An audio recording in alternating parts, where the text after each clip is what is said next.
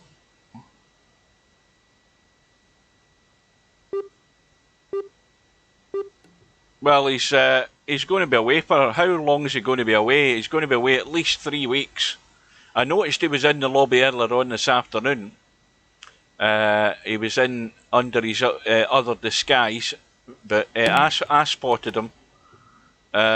He must have been in on his laptop. Yeah, he usually goes away for like 3 weeks tramping about in the mountains.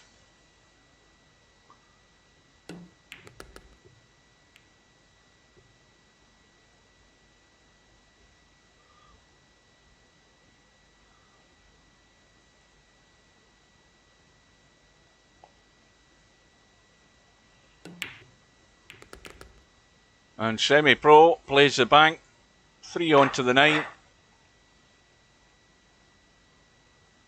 So he said he's actually, or he said he's tweaked it.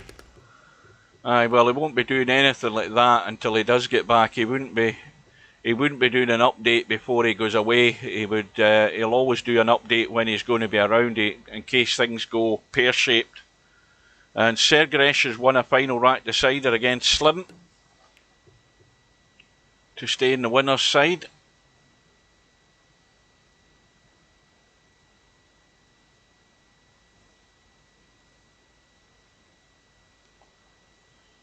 So, if what you're saying is right, Miasma, then the assumption would be that he would roll this out before this this next 9-ball tournament is going to start, which will be interesting to see.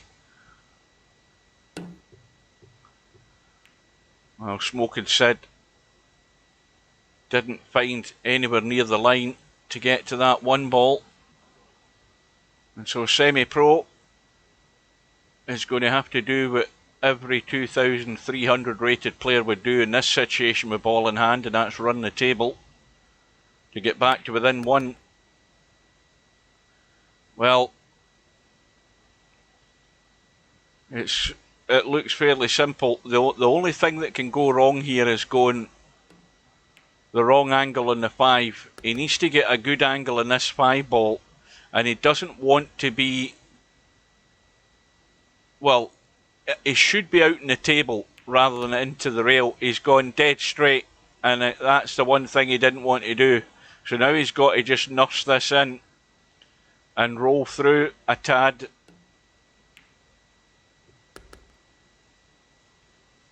And he's got a nice little angle.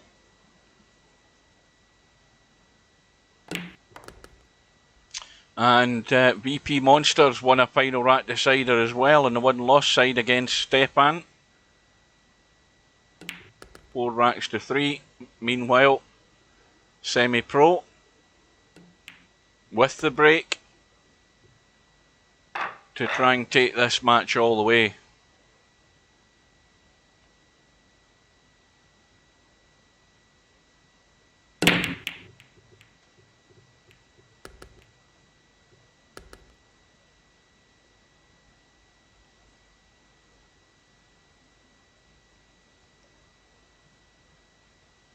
Well, it certainly would be fun if Stubb was in the tournament, if he ended up getting spected on in the first round again. That won't happen though. So, Semi-Pro with a ball in the break and a shot, and he should be all square.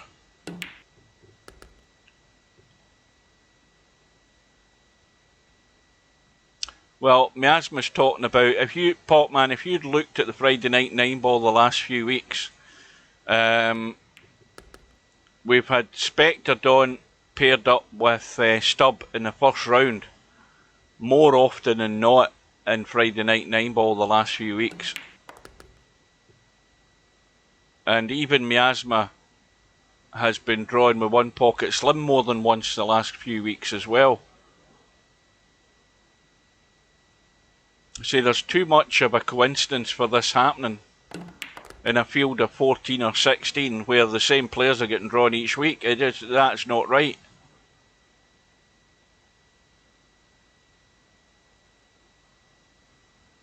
Well, this is going to be a tester. Oh, has he hit this enough? Well, he's got the inside English to come down the right side, but he's not got past the middle pocket. You always want to get past that middle pocket. And this is a little tester.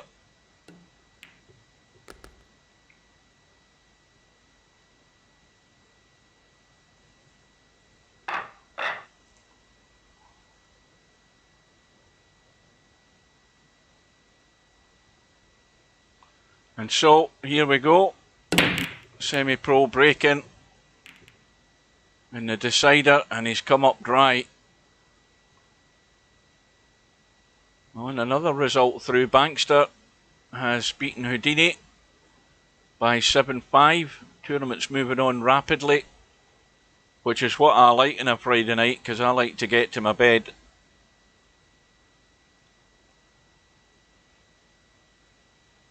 Oh, I had a beautiful Chinese tonight, by the way, that's worth a mention. There's a Chinese in the town centre which I never go to, but they've got a website up, and I placed an order tonight. Oh my God, it was beautiful. What was it? It was braised beef and I don't know what sort of sauce it was in, but my God, it was beautiful. And lovely fresh onions in it, red peppers, green peppers, all crispy and crunchy. Oh, it was beautiful. And the beef, oh God, this was to die for, this Chinese meal I had tonight. Right, what's not Stub, what's Larry saying there? Yeah, and nothing's been done about it. Well, Singapore chow main's just a sort of, it's got a wee bit of spice to it, but this thing I had, I can't remember what it was called. It was braised beef it was called, I think. But my God, this sauce it was in, this was a rich sauce. It was that good that when I ate the lot, I went back to the dish that the main meal came in, and I got a spoon out so I could scoop out the dregs of the sauce that was left in the dish, and I could taste the garlic in it. There was garlic in this sauce. Oh my goodness me, what a sauce. It was lovely. Best Chinese I've had in years. So it was that good. You would have loved it. Absolutely delicious. Thoroughly enjoyed it. There's nothing better than being absolutely starving like I was, because I got home at, when did I get home today? I got home about 12:30 this afternoon. Now, the Chinese opens at 4 o'clock, and I made a point in just having a cup of coffee and a biscuit or something, just to line my stomach. And I starved myself to 4 o'clock, and then went onto the website and ordered it. And so that was absolutely ravenous when this thing came to the door. And that's partly why I enjoyed it, but the sauce in this beef was so succulent and juicy. But the sauce was to die for, this sauce that they had it in. Whatever way they made this sauce, it was beautiful. And well, needless to say, I'll sleep nice tonight. Oh yes, very rarely do I ever waste anything that I get from the Chinese. And you know the portions you get, you know, they don't go half measures. And if you know, and it's even better when what you're eating is so bloody good, you just want more of it. Well, Semi-Pro has got the very thin cut in this 4-ball. He's going to have to pick this sweet.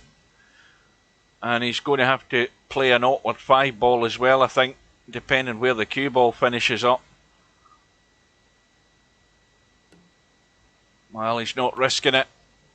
He's not taking the risk.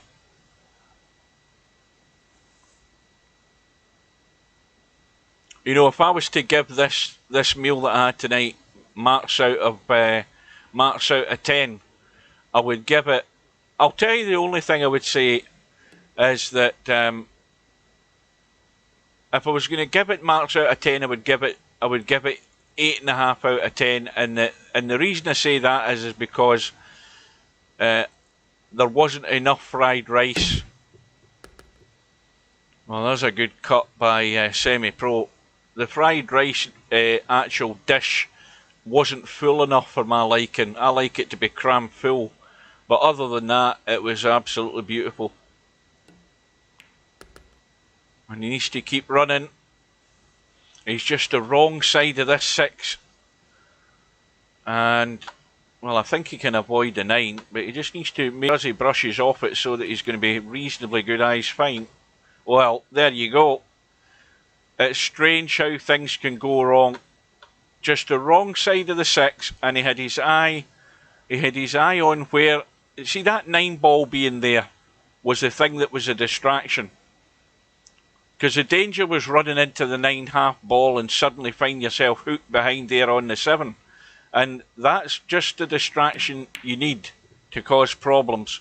But Semi-Pro has got out of jail because Smoking Sid has missed the 6 for the match. And Semi-Pro is going to have to get the jump stick out. And he's going to be awkward in this 6 as well, I think. Yeah. It's awkward because of where the 7 is, not the 6.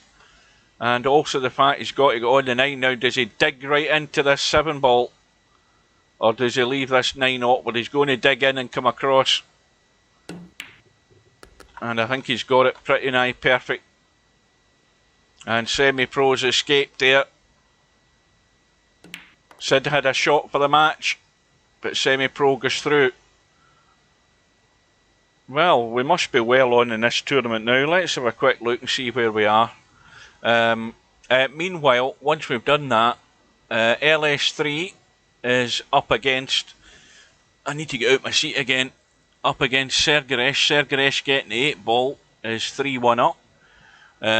Semi-Pro's through to play Baxter now. While that's going ahead, we've got 1 lost side matches as well. Monster is playing Stubb. We're going to have to dive in and see that.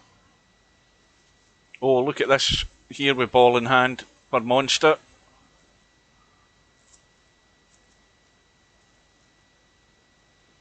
Well, he's going to have to come 3 rails here to get nicely on this 3 ball. Now where's, well, the 5 balls, no, sorry, the 4 balls next. And that 4 ball, well, the angle he's got here, he's probably better coming across this side.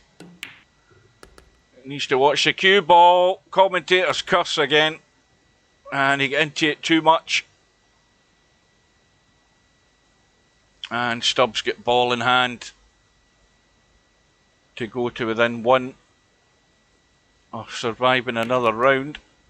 Well, I never looked to see where Spectre Dawn was. What's happening there? Spectre Dawn is... well, Spectre Dawn's just starting his match with Smoking Sid.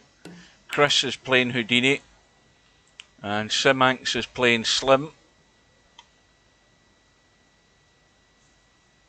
I need to have another quick drink. Where's my bottle went to?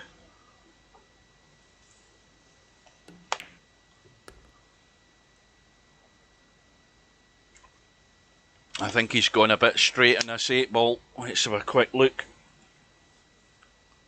Yeah, he's dead straight. He's trying to pinch the angle. And again, he's fallen short. He needs to get that wee bit closer, but he should be fine.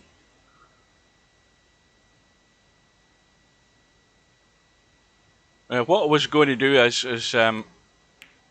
well, I was going to have a look at this other tournament bracket. Well, not the tournament bracket. Have a look at the sign-ups. We'll do that in a minute. Just for anybody who's interested. That cue ball's going.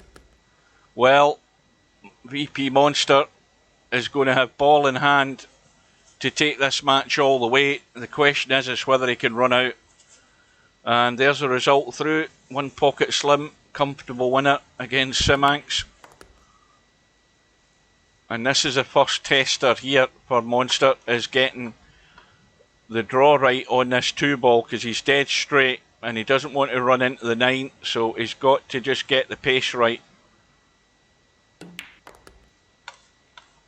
And he's played it well. Again, that's more that stun draw that I'm talking about. You use the power, but you don't use the big draw. And if you get that tip of the cue right on that cue ball, you'll get that just to come back in that controlled draw, which is what you need. That's a shot everybody needs to learn, is that controlled stun draw shot. And this is another toughie. Potting the 4 and getting good in the 5. And needs to watch the middle pocket. Disaster. And again, VP Monster has found the hole, and he's lost the match because of it. Ball in hand, and Stubb has got out of jail here. But that's exactly the sort of stuff that I'll end up doing because of table time. I spend most of my time in VP4 now playing cowboy in a 10-footer, and finding your way around this 9-footer is a lot different for somebody like VP Monster, who simply doesn't play here whatsoever if he can help it. And he's been found out twice there in those middle pockets. Stubb's the wrong side of this 8-ball. He's going to have to tweak this a wee bit, but again, he should be fine. And so Stubb is going to go through, and we'll just take a time out. Stubb through to the next round on the 1 loss side. Let's just go to the calendar for a sec, and we will go to the 16th of July, if I can find it.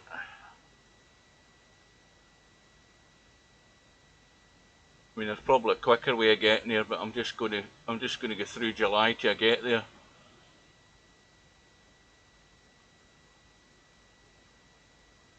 I can't be bothered using the filter. Right, there we go. So it's a double elimination tournament for 64 players. Race to, what the hell is it again? Race to 18 on the winner's side, race to 15 on the loser's side, and a final to 21. It's a hard times room, hard times table, narrow pockets, which is the normal tournament pockets, alternate break, lag for break, the 3 fill, well, it's just standard as far as that goes. Jump cues are off, and then the usual there. Spot money is off. Now that means that the golden break is on, for those of you who don't know what that means. So that means that if the 9-ball goes down in the break, it stays down and you win the rack. Rack money is on. Now that means that the whole rack itself is moved further up the table than the normal 9-ball rack. That doesn't make the balls going into the pockets any easier in the break, because Friday night 9-ball is rack money, and it doesn't make anything easier. So at the moment in this tournament we've got 2, 3, 4, 5, 6, 7, 8, 9, 10, 12, 13, 14, 15, 16, 17. We've got 18 players in, and most of them are champions as far as rating goes.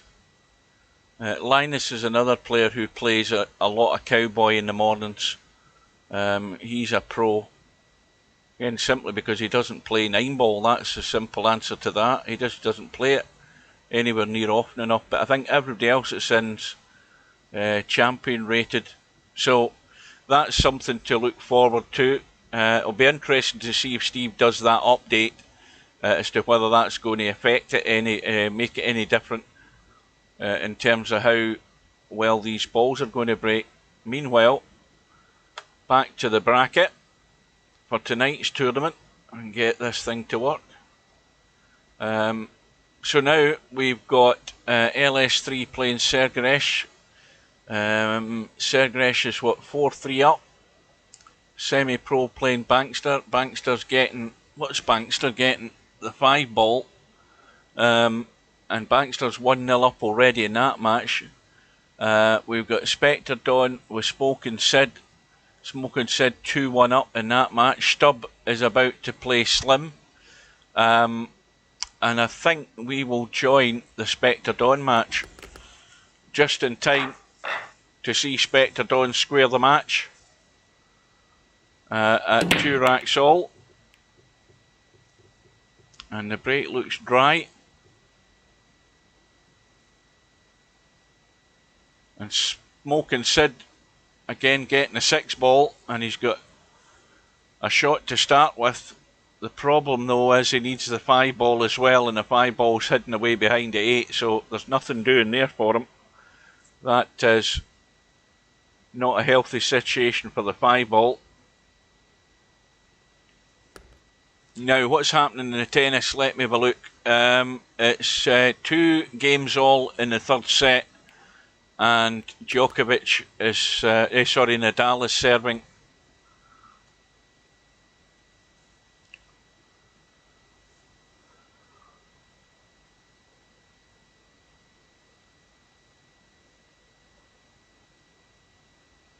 No, it wasn't black bean sauce. I mean, I've had black bean sauce, you know, hundreds of times. This was not a black bean sauce. It's not anything I've tasted before, but as I say, it was beautiful.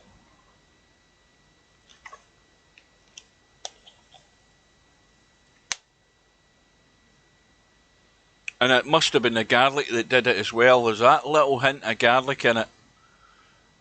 You could see the little specks of garlic in the sauce. It was a really dark brown sauce that was marinated in this beef. Oh God, I could eat another one, that's how good it was. So Smoking Sid's going to have to deal with this situation here now. I think if he cut that 5, he could still try and hide behind the 8. He could cut the 5 to the bottom rail. He's going for the kick, but well, that's not really got me anywhere, other than the fact the 5 ball has gone right onto the rail. And that is not quite, well, it's as near as damn it frozen to the rail, you have to say. So it's a tester for Spectre Dawn, and that's what makes it difficult. Oh, I forgot, the football started tonight as well. Yeah, I forgot about that. Well, that really sounds exciting, that match. 0-0. We've got a full month of that to come.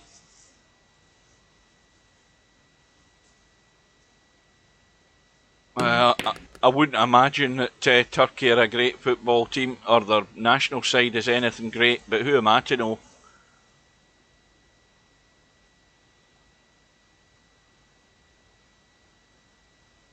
Well, Sid's again got a toughie to try and steal the lead in this match.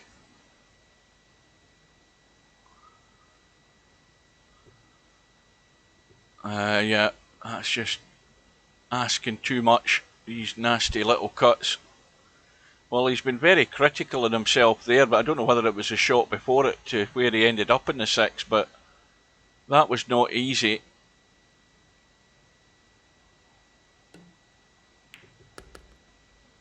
Now, how's this 9 ball look? Not that it matters, if you get anywhere decent in the 8, you're on the 9. The 9 is fine.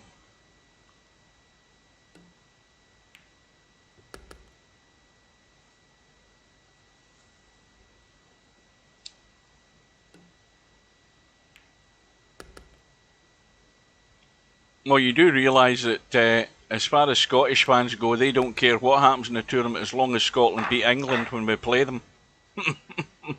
That's all that matters to them. Ball in the break. 2 balls in the break. And a shot in the 1 for Spectre Dawn with a 3-2 lead. He's got the chance to seal the deal here.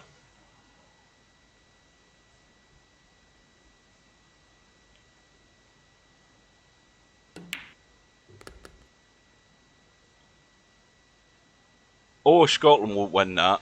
I mean, if they can get a goal, fine, but no, I wouldn't hold your breath in anything exciting happening for Scotland. It's damage limitation right out the gate for them on Monday. You know something? I couldn't even tell you who's in their group. Do you know that? That's how much interest I've been paying in the whole tournament. I know England are in it, but I haven't clue. I don't know who they play. I don't know who Scotland play on Monday. And I don't even know when the game's on. I presume it's on in the evening or something, but no. I think most Scottish people won't be getting anywhere near excited. It's just good that we're in the event, and it's taken 20 odd years to get back into this type of event. It's just the only disappointing thing for the Scottish fans, but mainly for the Scottish fans, is the fact that with this COVID thing, there's not like 60,000 Scots heading down to London, because that's what, you know, it would have been. London would have been full of Scottish supporters. You know, most of them all going to the big fan park, wherever the hell that is down south in London. But that's where they would have ended up. But of course, everything's restricted now with this COVID. There would have been tens of thousands of them making the pilgrimage down south.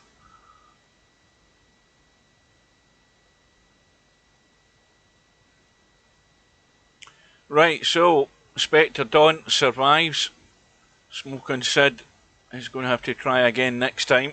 Right, well, the tournament is really rattling on here. We've got Stubb playing Slim. We're going to have to dive in and see that one.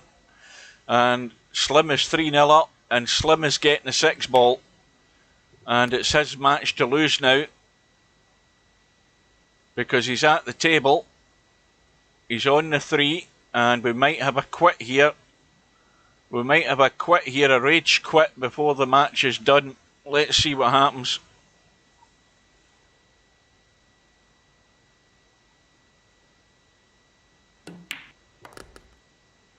So Slim just needs to get around the angles, out into the middle of the table for that 6 ball, into the middle pocket. And Slim, is he going to get to play shot? That's the big question. Let's see what happens. Yes, he's managed to play the shot, and Slim goes through by 4 racks to 0. And that's what happens when you're given a money ball and you can pot some balls. You know, if you can take that advantage, you're going to be in the match. So it's a comfortable win for Slim. And Stubb has gone home. And meanwhile, to the business side of the tournament, we've got LS3 with Sergaresh. LS3 has got herself into the lead. She's on the hill. Sergaresh at the table, and Sergaresh is getting the 8 ball, but he's in no great shape on this 3. Let's have a look. Yeah, that was difficult. And LS3 has a chance also to get into the hot seat match, I believe. Oh, well. She's okay. Just enough of the 4.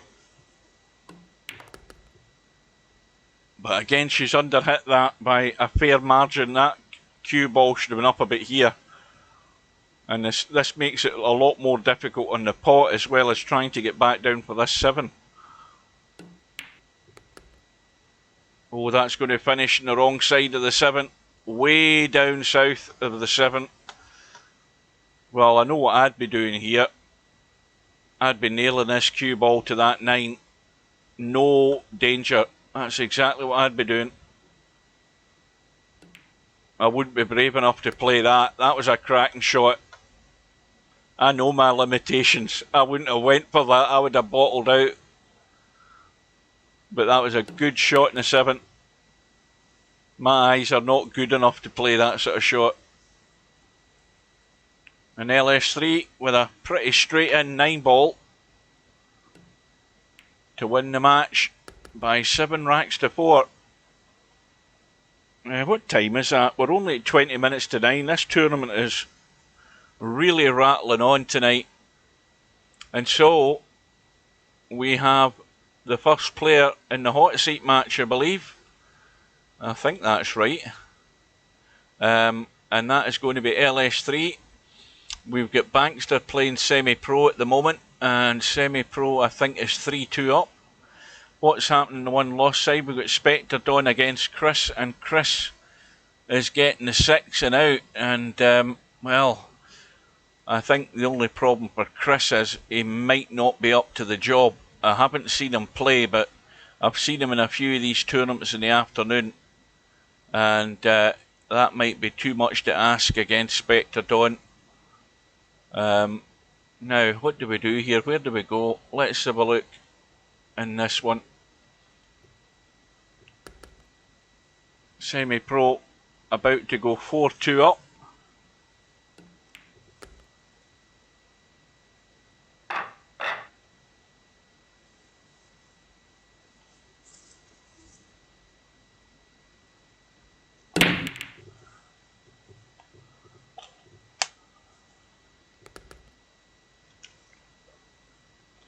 Six ball in the break. Now, I don't know what the line is that Semi-Pro's got in this one. Well, he just had enough angle, but has he overdone it? He has done. He's got into it too much. And this is the danger when you're giving the 5 ball to the opponent. Because, well, that's actually not a bad result, because the danger with that is when you have an opponent who, provided they play with common sense, and they can pot a couple of balls here and there, you can easily get to that 5 ball.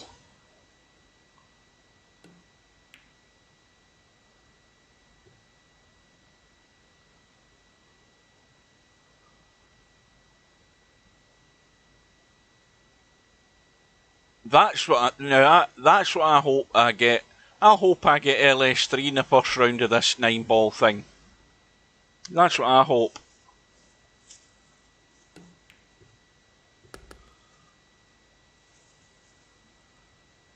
That would be a nice draw for the first round.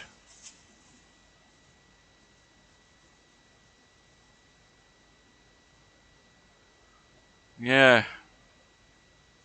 Nothing like playing an old fart in the first round of the 9 ball tournament. That's a good shot.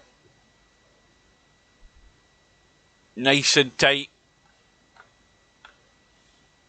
Again, it reduces the angles that you have available, and Bankster is in trouble. Although I think there's enough angle there to spin this off the side rail there with right English to get down here and get near that 3. But then again, what do I know? And the only unlucky thing about that is that Bankster got it too sweet right behind the 3, and the cue ball was always going to roll along the rail. And not only that, he managed to bank the 3 into this corner pocket. And the outcome of it all is, poor old Bankster's given ball in hand to Semi-Pro for a 5-2 lead.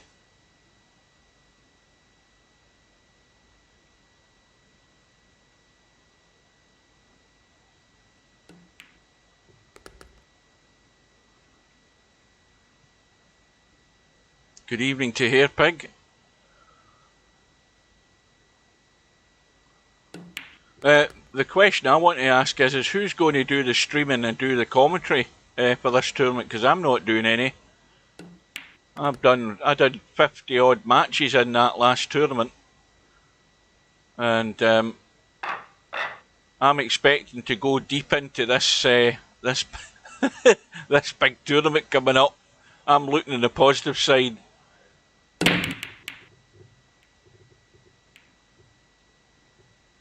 Yeah, so now's the time to get your OBS working. Right, here we go. Semi-Pro 5-2 up, dry break. Bankster at the table. with a shot in the 1, maybe. Let's have a look. No, not really. There's not really much on there at all, I'm afraid. I thought that 1 could squeeze past the 7, but it ain't going to do that. Well, he's had a pop and he's got the 1 and the 2. 1 goes into the middle, 2 banks down the table, and he's got a shot in the 3. Now, he only needs to the 5 ball, so if he rolls the 3 in, drops the 4 in, he's going to have a long 5 ball to get a rack back here. Well, he wants to cut this 4 in so that he can come down that rail on the right hand side. Well, he's going to leave it long.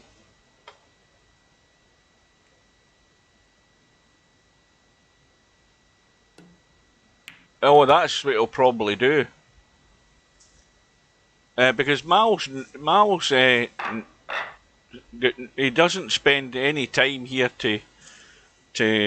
that he's going to be covering matches. It'll probably, if he does anything, it'll be his own matches. 9 ball in the break. That'll come back up.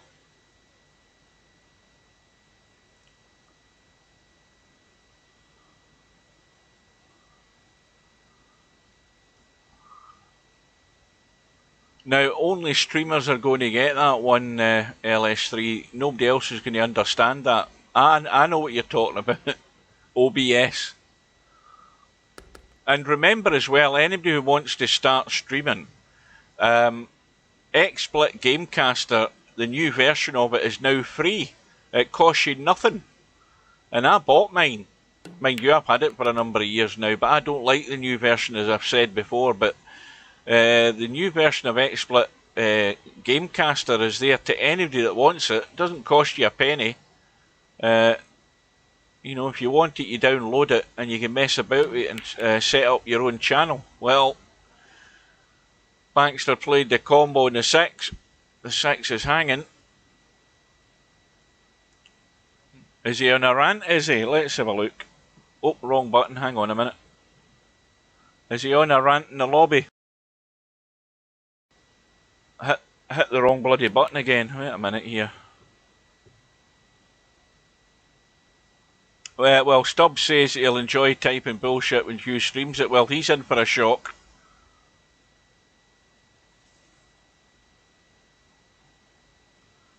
Yeah, I still think that, I mean, OBS is, to me, is just like the poor man's version of XSplit Broadcaster, which I've got. But, I mean, I've had them both for years. I bought lifetime licenses for them years ago, but OBS is something that, again, doesn't cost you anything. So there's thousands and thousands of people, tens of thousands of people streaming with it. And there's loads of different apps and everything you can get for them. That just depends what sort of level you want to take your streaming to anyway.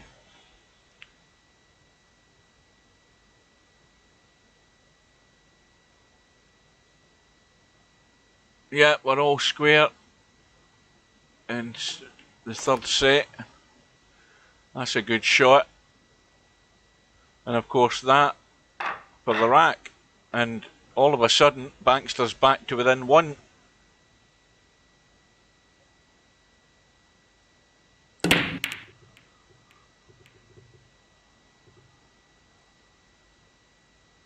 And the one thing I've noticed over the last couple of months as well, which is interesting, is that I don't see any of these guys streaming on Facebook very much. It used to be I used to, open up Facebook and suddenly there's a guy streaming Shooter's Pool, and there doesn't seem to be an awful lot of that going on at the moment. They seem to have lost interest very quickly. Mind you, any of the guys I've ever seen streaming Shooter's Pool, they're only ever streaming themselves half the time, which I think is a bit pointless.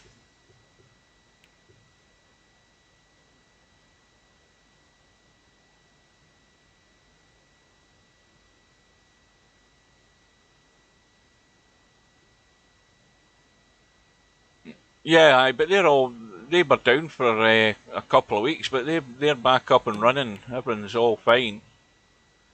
Good evening to Mooncake.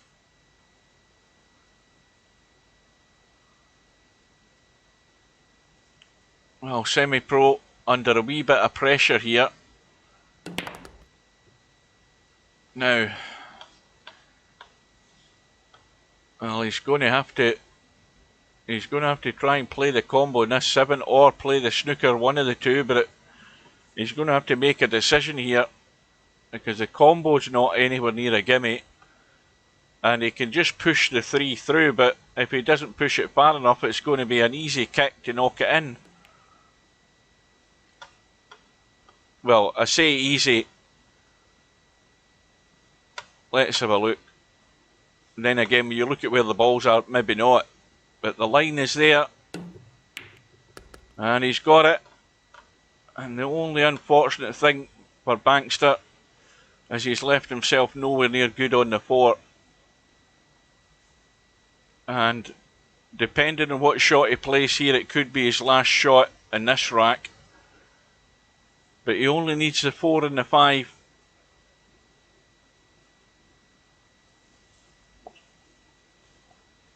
And Spectre Don has come through against Chris like I thought he would. Chris is way out his depth, I think.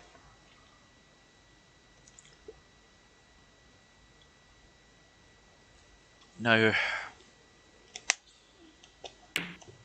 Bankster looking to pick out the bank, but he's not living up to his name.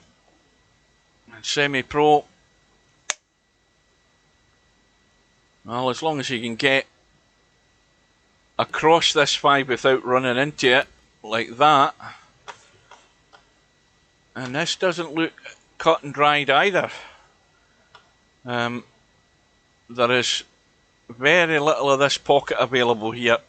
I don't know whether he maybe he's better looking at the line for the combo here, because to me the combo looks easier. Well, he's played it again. I could never have potted that.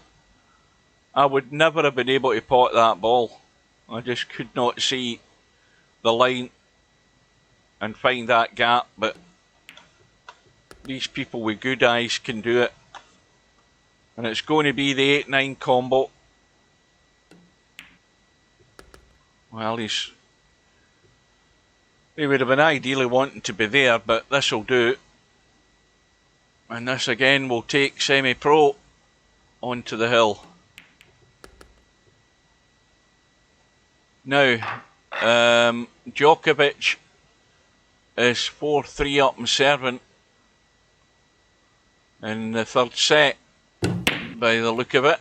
So he's got Nadal under a bit of pressure here.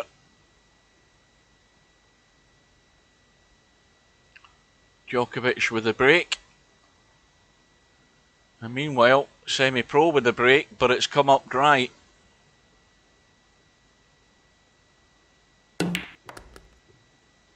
Well, that's a cracking shot there by Bankster. All out with a big booming shot in the 1. Big spin and draw to get on the 2.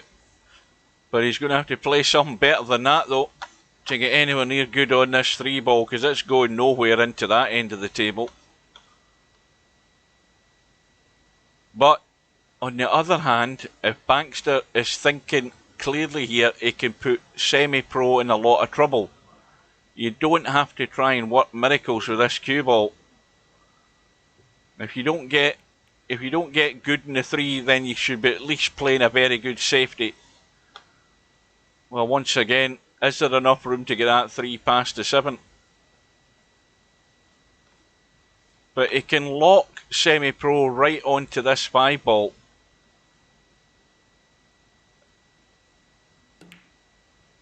Well, he's managed to squeeze it in.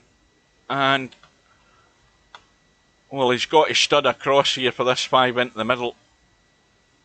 I think he can stun across.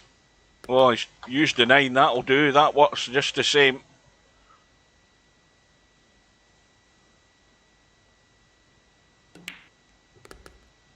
And Bankster survives.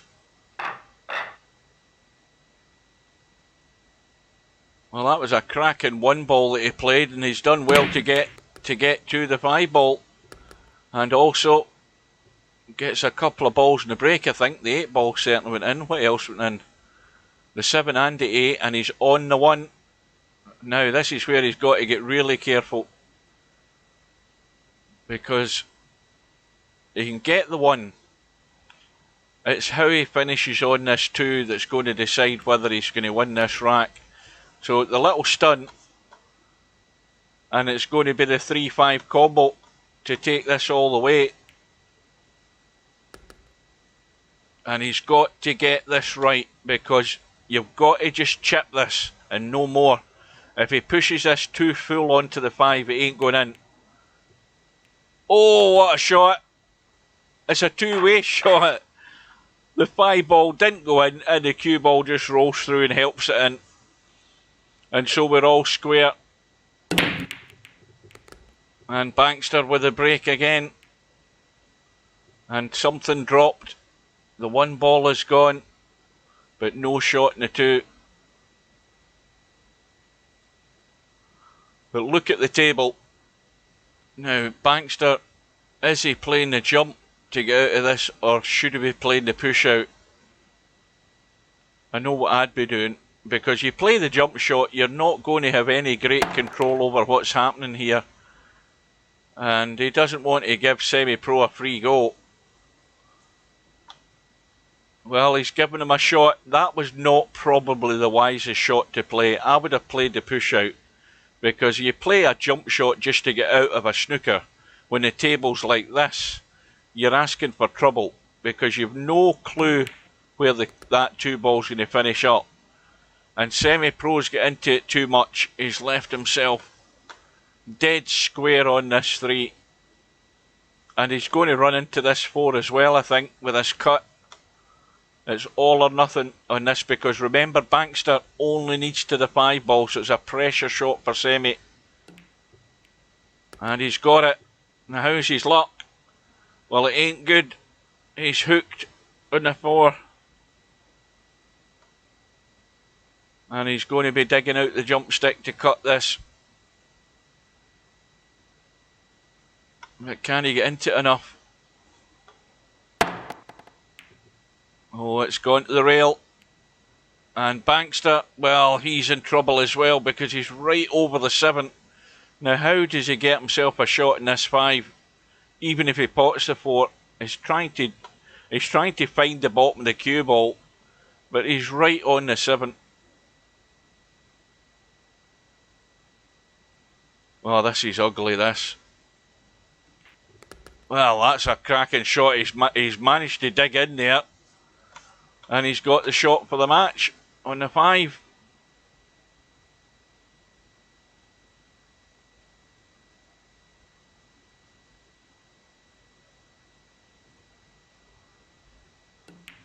And then it goes. And that's what the 5 ball handicap does.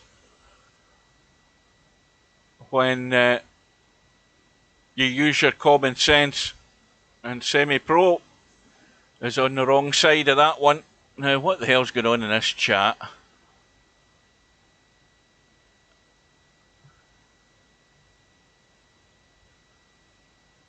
Oh, Stubbs has been a right good rant tonight, so he is. I can't be bothered reading it. The main reason is I have to get right out my chair to read it. Anyway, what's happening here is we've got Semi-Pro through to play LS3 for the hot seat match. And on the 1 loss side, we've got Spectre Dawn playing Sergaresh. Spectre Dawn's 2-0 up at the moment. We've got 1 Pocket Slim over there. Well, this has got to update, so 1 Pocket Slim's waiting and Semi-Pro coming through. So we've got the hot seat match about to go ahead with LS3 and Bankster. We've got the 1 loss side match between Slim and Semi-Pro that we're going to be watching. We're going to get and watch that one next. So we might as well get in up and get this bloody thing to work. So this again, race to 4. I don't know what the handicap will be in this, if anything. I don't think there'll be much in it. Now, where the hell's Slim gone? Is he actually still... Is he still in the lobby? Let's have a look. Well, Or is, well, he's there. Just checking he's awake. And while we've got this little delay, I'm going to take a little 2-minute bathroom break. I'll be back in a sec.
Right, I'm back. Now, well, what the hell's Semi-Pro doing there? Well, I've jinxed him coming back into the commentary booth because Semi-Pro's played a proper duff shot there. I don't know what the hell he done. That was a brain fart more than anything. And he's given ball in hand. An immediate problem for Semi-Pro is that he could actually draw off the 2 here to move this 6 and 5 and still be on the 3. But he hasn't done it. Which I think, in part for that, he's actually slightly dodging the 3 as well. But I don't know why he didn't draw into the 6 and 5. Although the 5, I mean, let's be honest, the 5 goes, but it's nowhere near anywhere good enough. He's the wrong side of the 4. So he's getting himself into a bit of a pear shape here. I thought he could have drawn into the 6 and 5 and still played the 3. And I don't know why he didn't do it. He could have planned ahead there.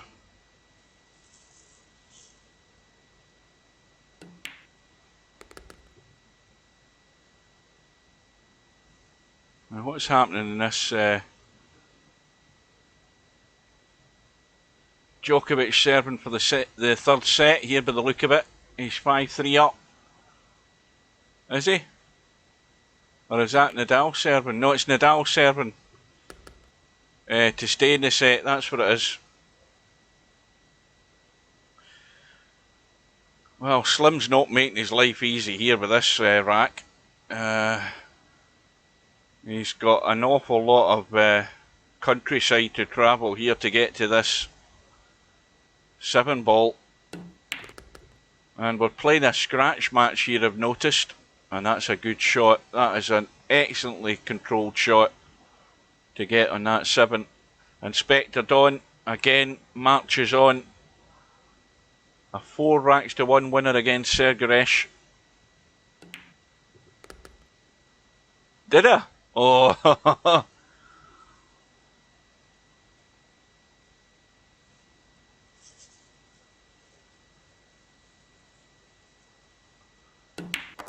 well, there's no prizes for guessing what my next Chinese is going to be. It's going to be exactly the same as I had tonight. That is a given. That's guaranteed. And the bank by Slim eventually gives them the rack, but that was hard work.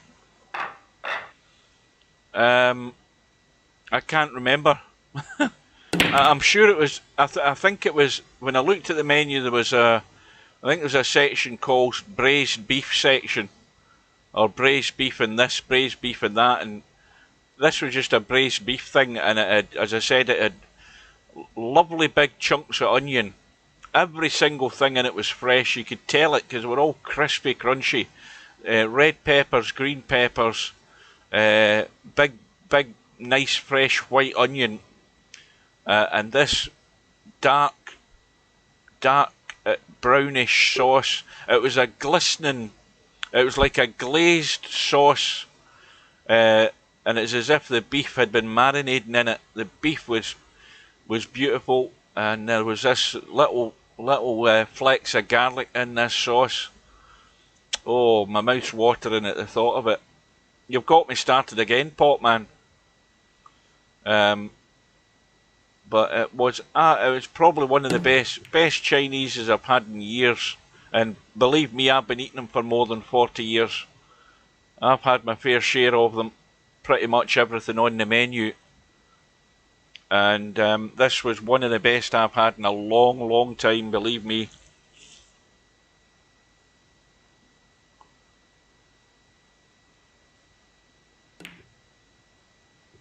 Oh, the little chip on the 8.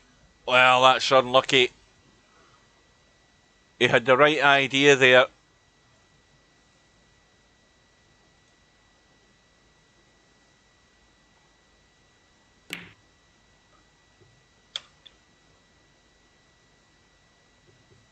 Well, that almost went wrong. He's got the safety, but the two ball almost went in.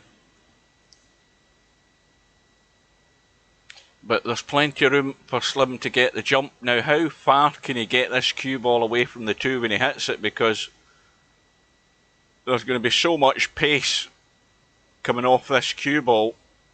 Once he gets the jump, the cue ball's going to go up and down over this 4 ball. And he'll take that. That has worked out very nice.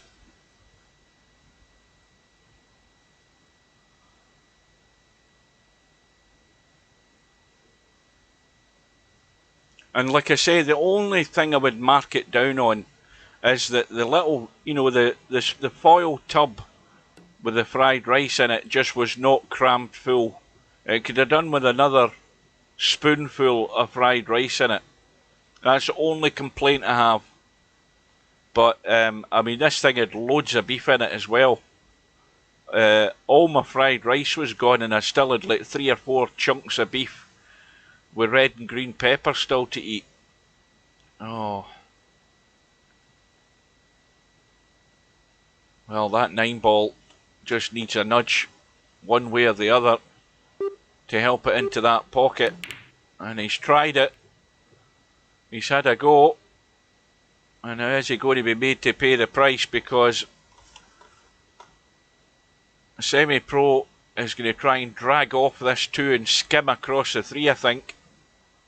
I don't know whether he's got enough room to do it. He's going to try it. Yeah, well, he's done the other thing, just run into it and pushed it to the other pocket. No chips. I never have. You never get chips in the Chinese. Fried rice, got to be.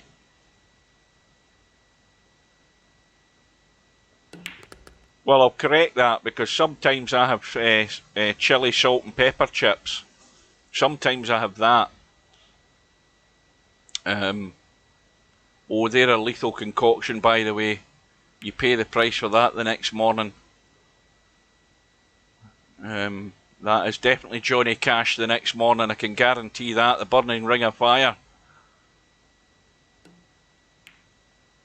I don't need to get into any more detail, but that is the price you pay with chili, salt and pepper chips the night before.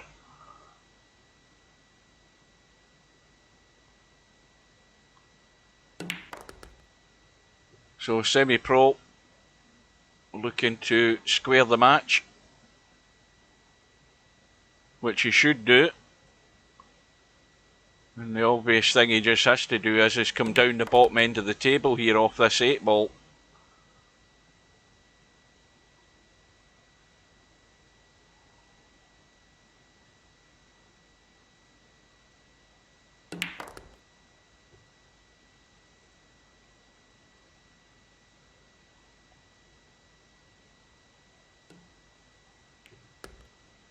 So 1 rack all. And while he's breaking, we'll have a look at the hot seat match. Now, what the hell's happening in that? Again, out my chair to have a look at what's happening. Oh, that bloody bracket moved there. Bankster getting... What's Bankster getting? Is that the 8 ball he's getting? Well, he's 3 racks to 1 up against LS3 at the moment.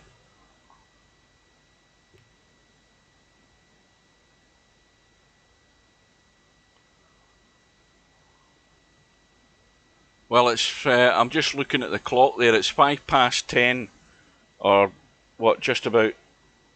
Well, obviously, watching the tennis on the stream here on ITV4, there's a little delay, but they've got less than an hour to go before they have to throw out the spectators. That's going to be hilarious.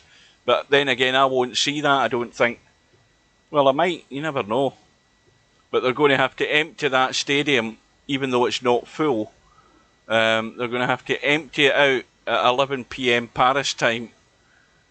And if this match goes all the way, that's what they're going to end up doing. And these players are going to end up going off the court for a break while they get rid of all the spectators.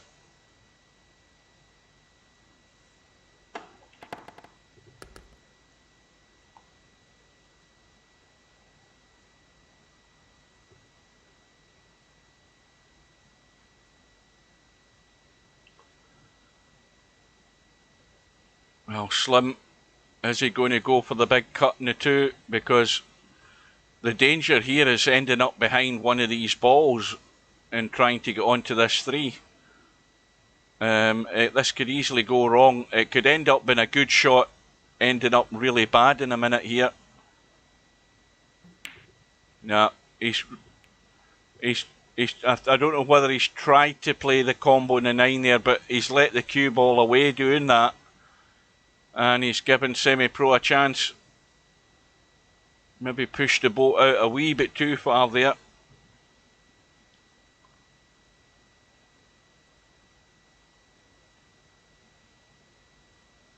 Well, I was looking at all the ranting in the lobby, and I couldn't be bothered reading any of it, because I've heard it all before anyway. Well, that was a tough one for Semi-Pro, and it's another tough one for Slim.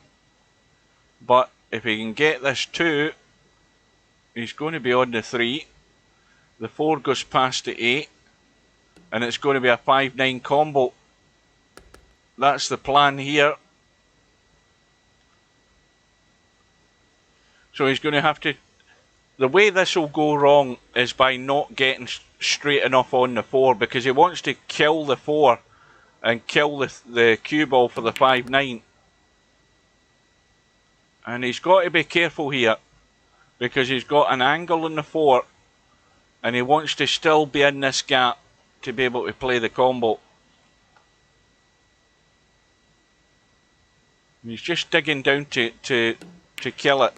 And the cue ball, you see, that's the danger. The cue ball's got away, but he's going to have the jump escape anyway. And the only thing that will go wrong is he could end up going off the table.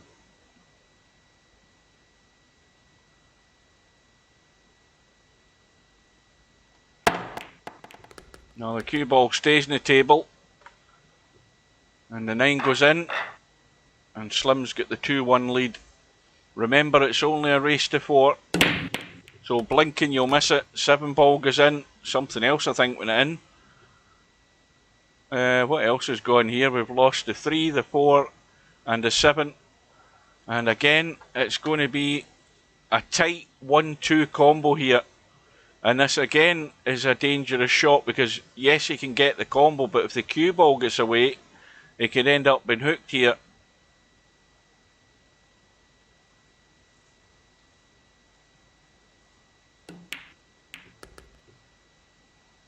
And that is pretty much what's happened. It's the 1 ball that's got away. Now, has he got enough of an edge just to clip this in? Yes, he has. Just an edge and no more.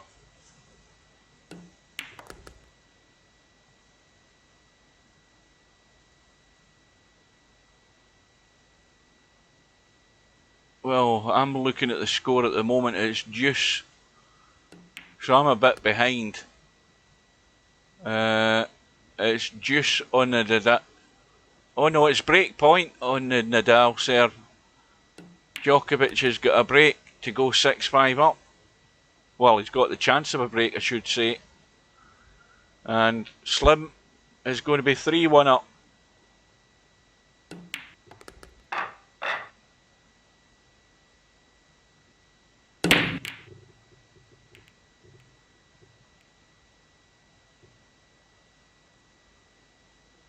But Nadal hits the winner. And it's back to deuce. Well, semi-pro is going to have to jump the 2, hit the 1 onto the 9, and hope the 9 knocks the 6 in. And the 8's gone in as well. And he's going to have to either clip the 1 or jump the 7. This is awkward. What do you do here with this shot?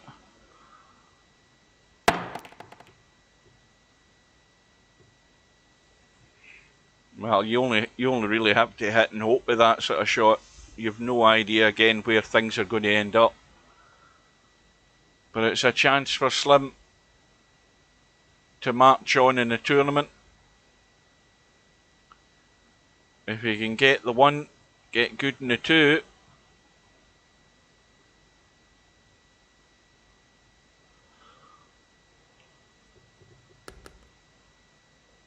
Well, he's the wrong side now, so he's going to have to be travelling a bit.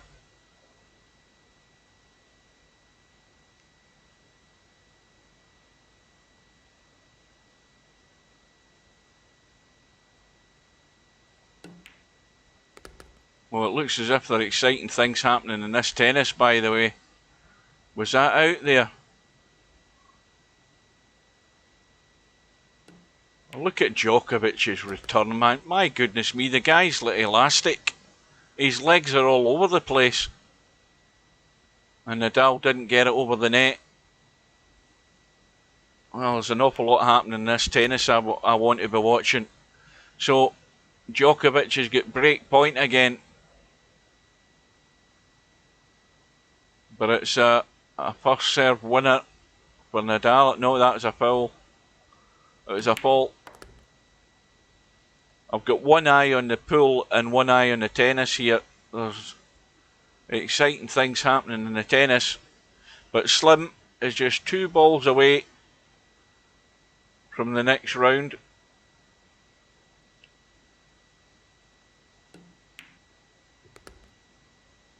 And he should be home and dry.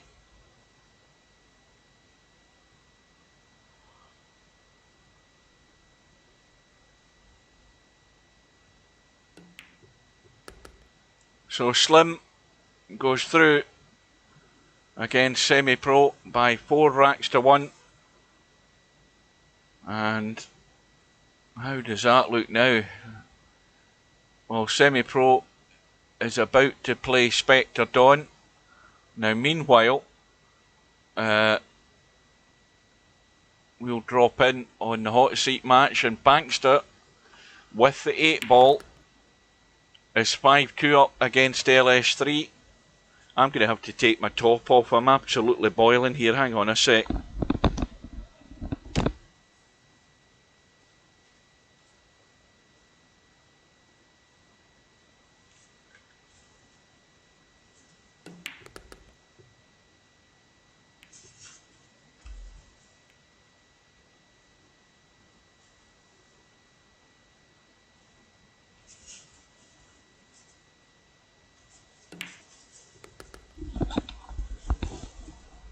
Well, that's a lot more comfortable now. Oh, I'm just getting too warm.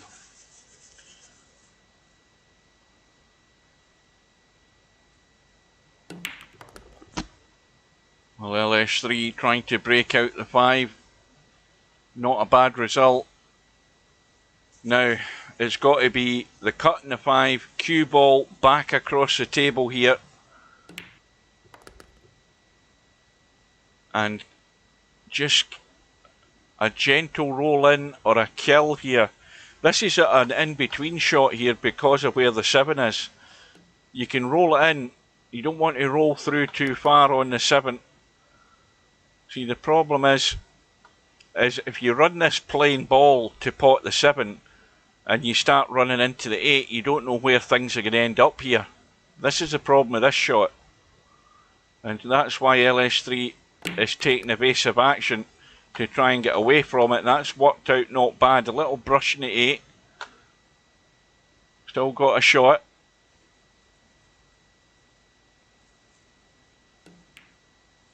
The pace is good. Should be nice on the 9 to get back to within 2. Now, what I'm seeing here is Nadal's up 6-5 and Djokovic is serving to save the set now.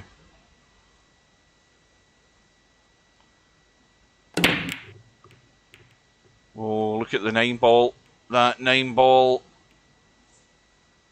is in the danger zone, right over the corner pocket more or less, with a 3 ball and a 4 ball adjacent to it. And Bankster's got a shot in the 1.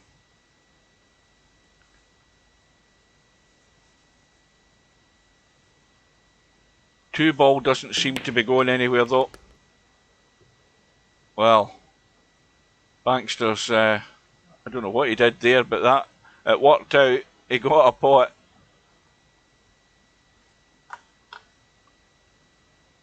And he's managed to find a little stunt.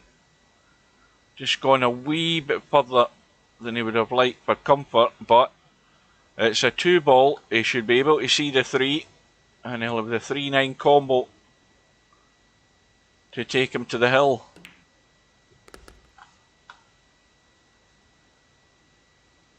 Well, this is, again, the problem with this is you've got to just miss that 4 with the 3 so that you can get right into chip the edge of the 9. And he's played it well. And so Bankster is 1 away from tonight's final with the break and a ball in the break. And, oh, look at where the cue ball's going. Nice shot on the 1. What went there? The 6 ball's gone, so he's got a shot in the 1, the cut in the 2, and the 3 ball. Well, he's going to have to come up the table, I would think. Well, he's taking his eye right off the ball there. That was a bit of a sort of trying to be delicate to hold for the 2 shot there. And he's made a mess of the 1. And meanwhile, LS3 has hit the 1 ball in the wrong way, trying to get it thin. Now Bankster can put LS3 in a whole heap of trouble here.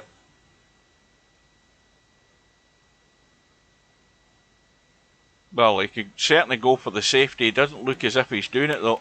He's going all out for the cut.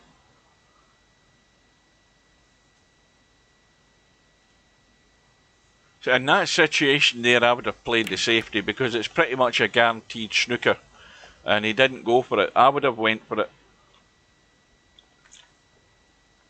If only because of where the 3 ball is. The 3 ball is just awkward to get to. Well, it looks as if the 3 ball's going in off the 8. That makes it a slightly bigger pocket. Well, LS3's managed to pick it off clean. That was a cracking shot.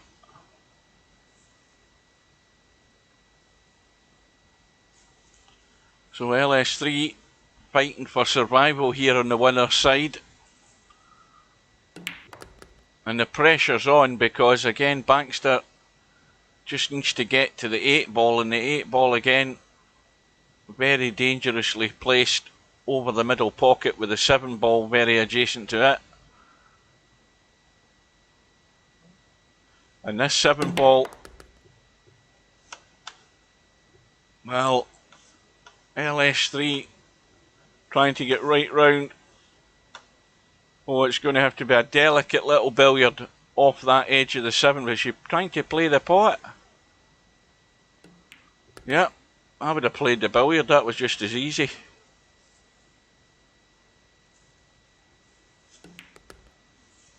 But it's a good run out for LS3. That was well done. Still back against the wall at the point of no return, but with a ball in the break and half a shot in the one to get her started. It's all about just judging the draw here, because you don't want to underhit it. Oh well, that is taking your eye off the ball, because that was a pretty much straight in one ball, and that's a bad miss.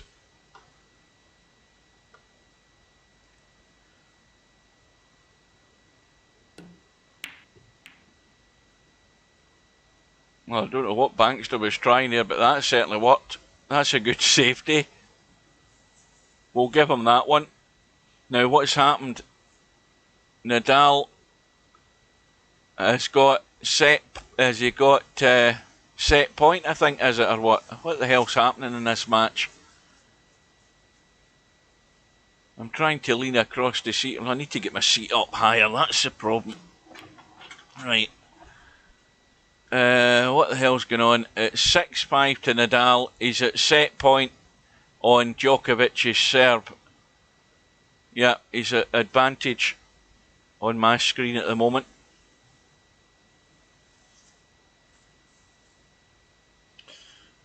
Well, that's got Bankster in trouble. Where's the one ball ending up? Oh, once again, I would take that every day of the week as a safety.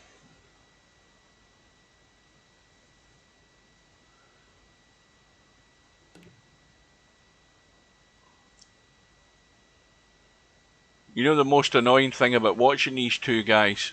Djokovic is probably the worst of the two of them, is when they're preparing to serve. They must bounce that tennis ball about 25 times before they then decide to hit the damn thing. It's so infuriating watching them.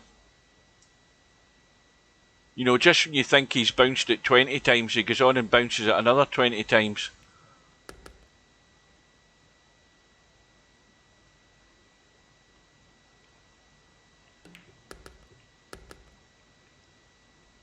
What, are you watching it on ITV4? Well, I've got fibre cable now. So I'm 150 meg, so I don't have problems like that, Pop Man. You must have a better signal than I do. Well, Bankster now has his chance.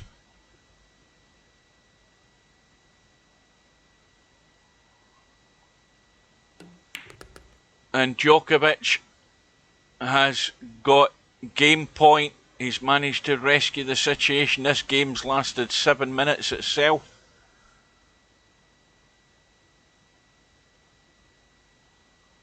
Well, this is the one about getting a controlled shot. See, he hasn't got into that. He hasn't got into that shot. That's the one where you have to play the stun draw. And he's left himself way square on this 8 ball. Oh, this will be a sore one. But that is a cracking shot for the match by Bankster. And Bankster is through to the final by 7 racks to 4. And meanwhile, Spectre Dawn and Slim are underway. Let's get over to that one loss side. Spectre Dawn is now 2 racks to 1 up against Slim. And Slim is pretty much hooked on the 1 ball.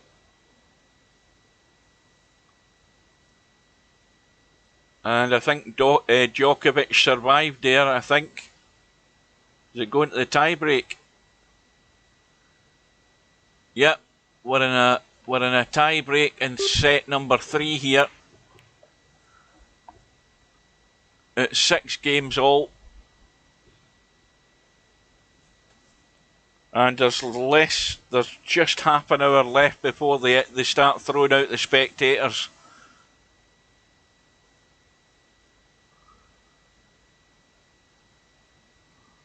Potman says it's not on 114, is it? What are you talking about?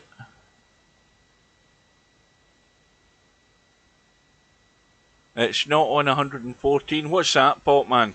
Give me a clue. Oh, I can't. I thought that said 114. Yeah, it's on ITV4. That's why I've got it on the ITV hub on my second monitor. They've been showing it live. The French Open's always on ITV4. It's been on there for years. This needs to keep running. Well, Spectre Dawn is going to have the shot from the 7 to get himself on this 8 ball. So that's the one that's going to count.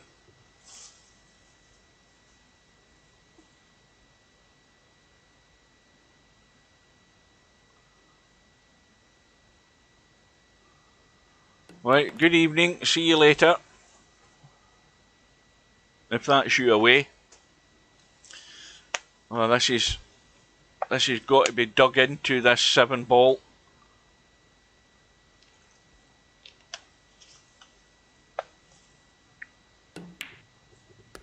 And he's played it well.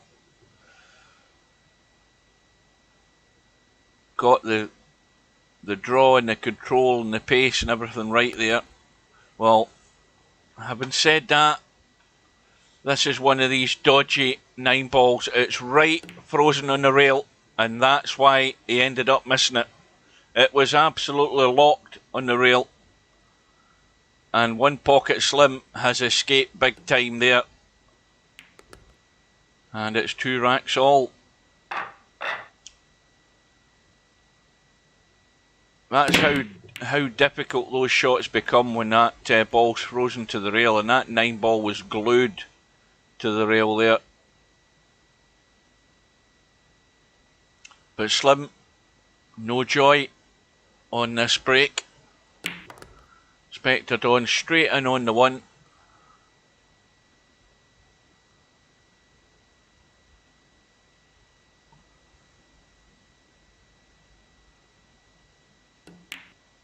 And the 2-9 combo for Spectre Dawn has quickly retrieved the situation. He's 3-2 in front.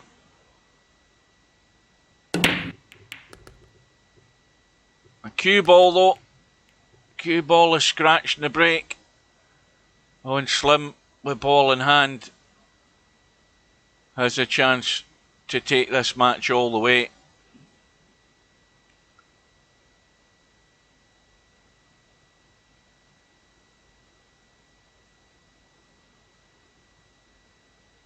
Now the thing is that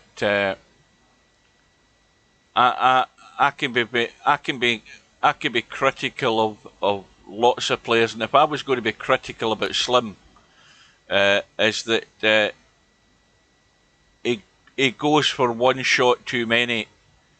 He does play good safety. I mean, he's a one pocket player, and he knows how to play good safety. But if he tightened it up a bit more, I mean, he's a danger to anybody he plays.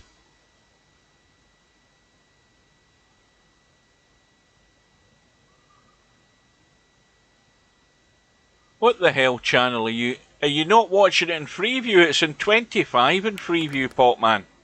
What the hell channels are you watching it on? 822? It's on 25. Number 25 it's on Freeview. I don't know where the hell you've got 822 as a channel number for ITV4. Oh, that's just overcooked slightly. And this doubles the difficulty in this shot because he's not got a great angle in the 7th. The cue ball's not heading in the right direction here. And he's going to have to work it big time.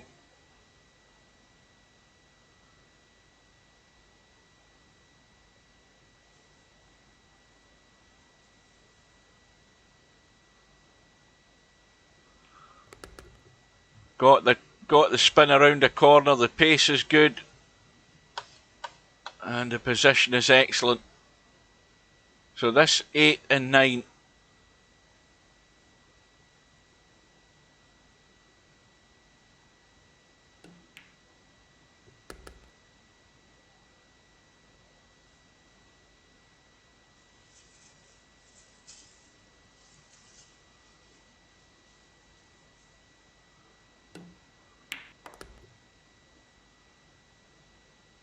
And so it's now the final rack decider.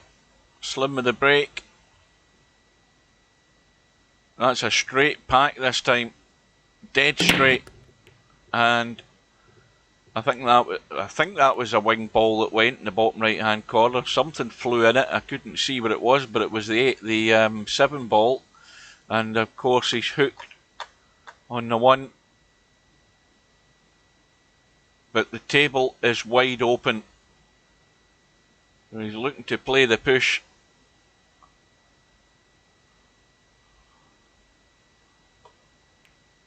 No, oh no. A good idea in principle there, trying to play the push out and lock up a couple of balls, but he's not really achieved that. And what's more, this will be too good to refuse here for Spectre Dawn, this 1 ball. Oh, and it's another ugly shot in this 2. If he's going to cut this, this is not something you want to be playing.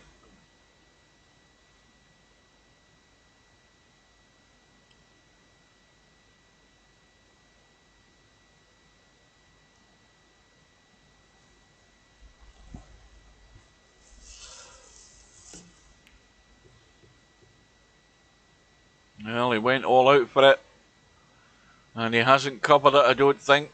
I think Slim can get there now. He wants to stun this 2 in, I think, because if he stuns it in, the cue ball's going that way, and he's going to have the angle to pot the 3 to avoid the 5.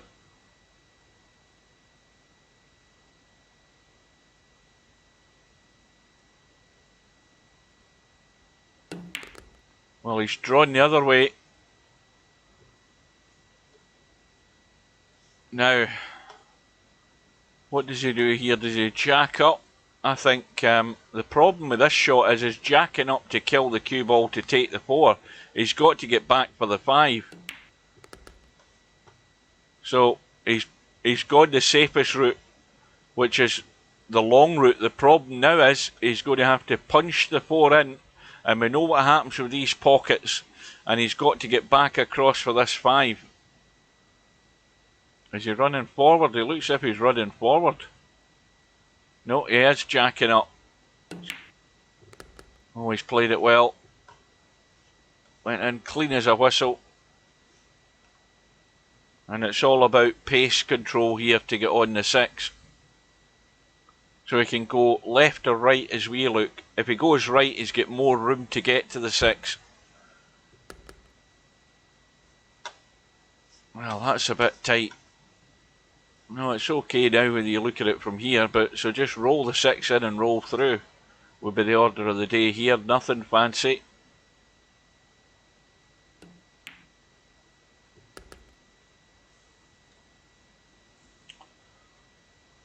Now, he can pinch a bit of an angle to go to the rail and come across into the table like that.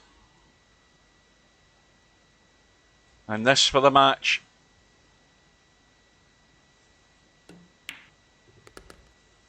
And so, Spectre Dawn will have to try again next week. It was a valiant effort on the 1 loss side, but Slim has taken him down in a final rack decider, 4 racks to 3. And so now, Slim is going to be playing LS3, and this will be to see who plays Bankster in tonight's final.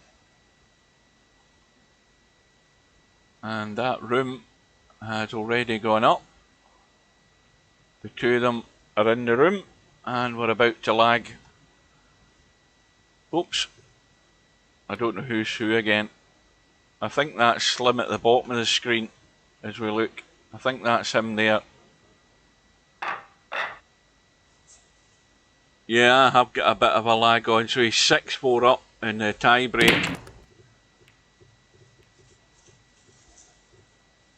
If you're watching it on the TV, you're going to be up to date more than I am watching it on the stream.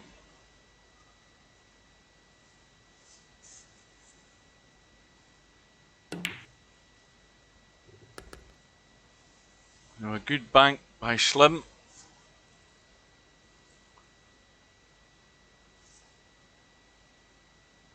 Well, I think that's the most sets that Nadal has lost in this tournament in 13 years in one match. I mean, he just simply does not lose a set. Well, is that the two players going off until they empty this stadium? Djokovic is away unless he's gone to the bathroom. He's heading off the court. There's still 20 minutes to go. I presume he's taking a bathroom break.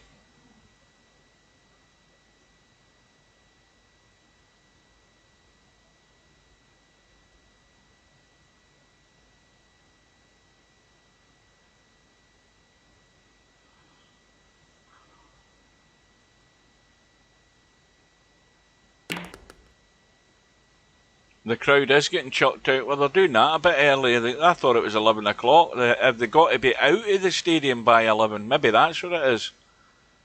So, these guys are away for a coffee break while that happens. Imagine that. You paid for a ticket and now you've got to basically rush home to your hotel or go home to your house to watch the damn thing in the telly.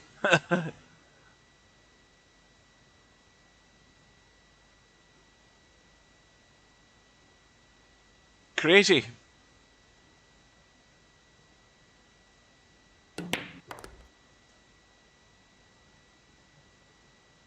Right, good night, miasma.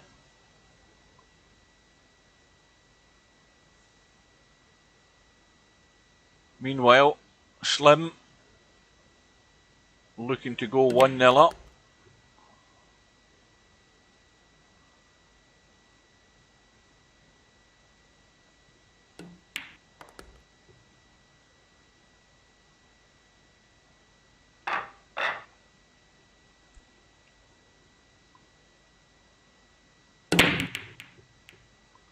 Five ball in the break. And the thing I forgot to mention is that LS3 is getting the 8 ball in this match.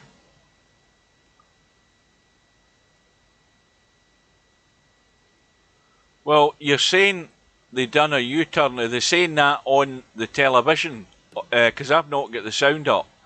Because I'm thinking that Djokovic is just taking a bathroom break, or he's taking a medical timeout or something like that they tend to do. I wouldn't think that. That cue ball's heading in. I wouldn't think that if this curfew is there for 11 p.m, then the curfew stands, no matter what, no matter who's playing. So I wouldn't think they would be allowing the crowd to stay in the stadium. That's like written in stone. If you've got to be out by 11 p.m, you have to get out. Oh, they've extended the curfew for the duration. Oh well, I wouldn't think they would do that at Wimbledon.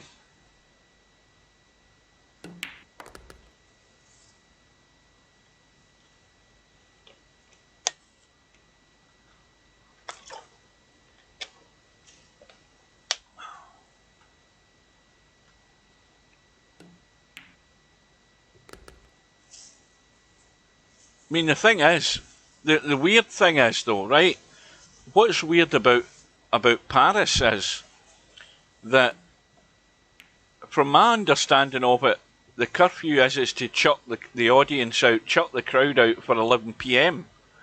and then they continue the match. But the thing is, at Wimbledon, the curfew's not for chucking the crowd out. The curfew's for finishing the match. So no matter where the match is at, if there were like 2 sets all by like 10:30, then the whole shooting match is over. You know, they have to call the match off the court, even if it's under the roof at night, which it is obviously. And they all go home and come back the next day to finish it. We saw that happening 2 or 3 times at Wimbledon. But Paris, seemingly, they'll play till like 1 o'clock in the morning if it comes to it, to get the match finished. But they certainly don't do that in London, unless they change the regulations and the rules. But that's a sort of council. That's more or less a council thing, I would think, a local authority rule. I don't understand. It's also the same thing at concerts in this country as well. You know, concerts, you go to a concert, if the concert starts at 8 o'clock, it's going to be finished by like 10:30, so that everybody can get out and go home.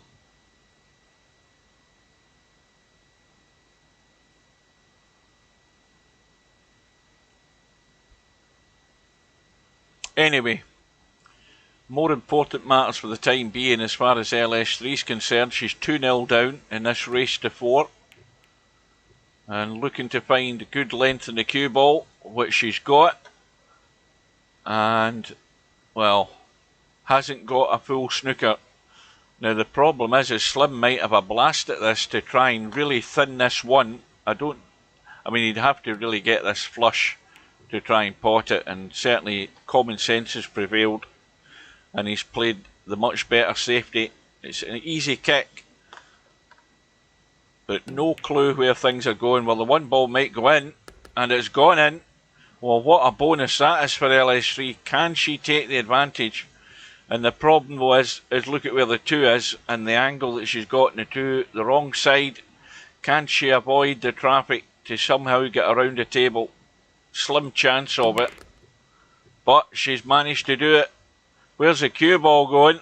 Oh dear, it's heading into the hole. Oh, that's a disaster. It was a miracle that cue ball managed to avoid hitting anything there, even to get around the angles. But that was painful to watch. And Slim, with ball in hand, to get to a 3-0 lead.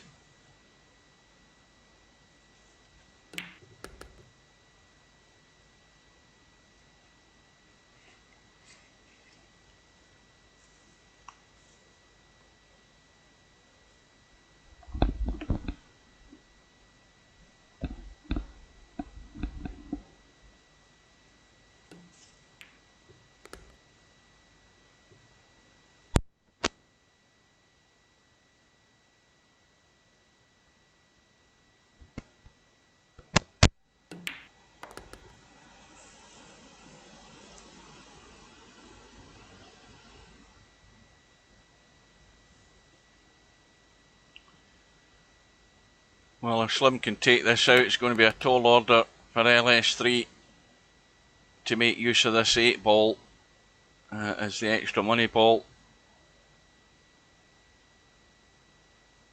Having to win 4 racks in a row is going to be tough.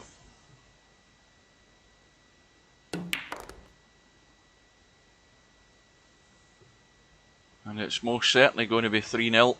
Straight in 9 ball pretty much.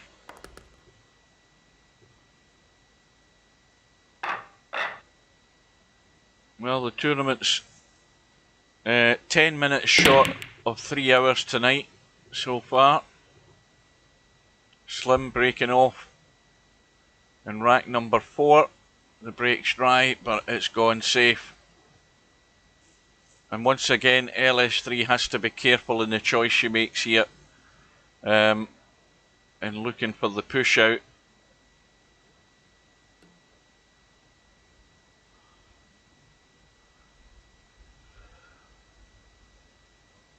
And the yawning, well, surprisingly it started now. Usually I'm yawning a lot earlier than this.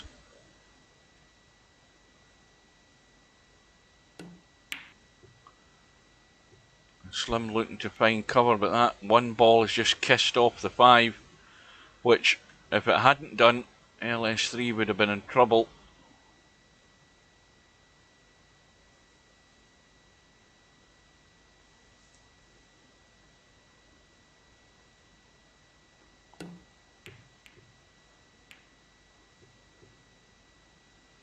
Well, I think the only good thing about that is that the 2 and 3 are locked up.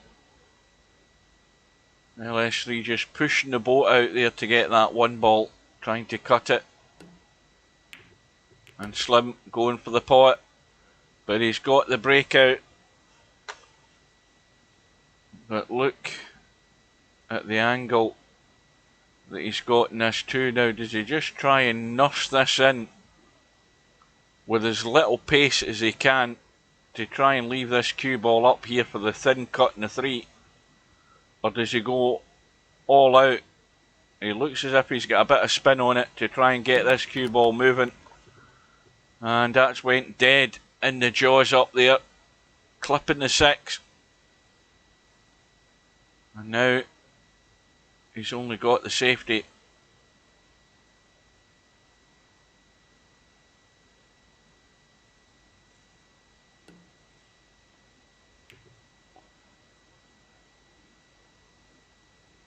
And that will do.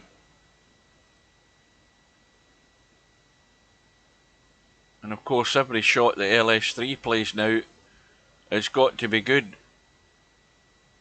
because it's last chance saloon. And that looks good to me.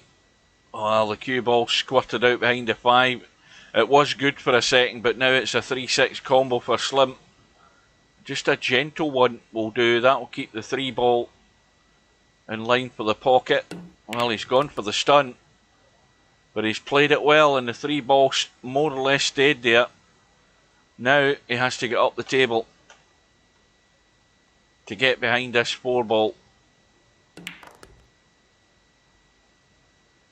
Again, he's just running a wee bit too far. It just leaves him a bit more work to do with the cue ball, just to get it into play. He shouldn't have a problem in seeing the 5 though.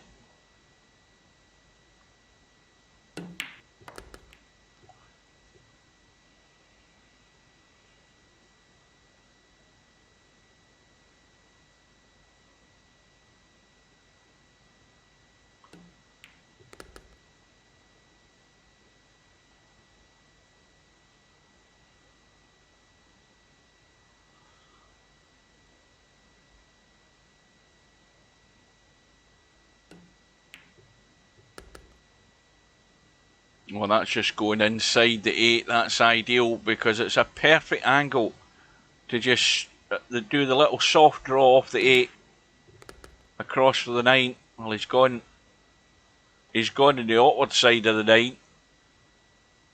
But this for the match, and this to get to the final. And Slim is through comfortably by 4 racks to 0. And he's going to play Bankster in tonight's final in a race to 9. And we will head straight in. There might be a little interlude. Slim might be going for a bathroom break or something. But we are still less than 3 hours old in this tournament tonight, which is good. This is what I like. It means I can get to bed all the sooner. And Bankster has arrived.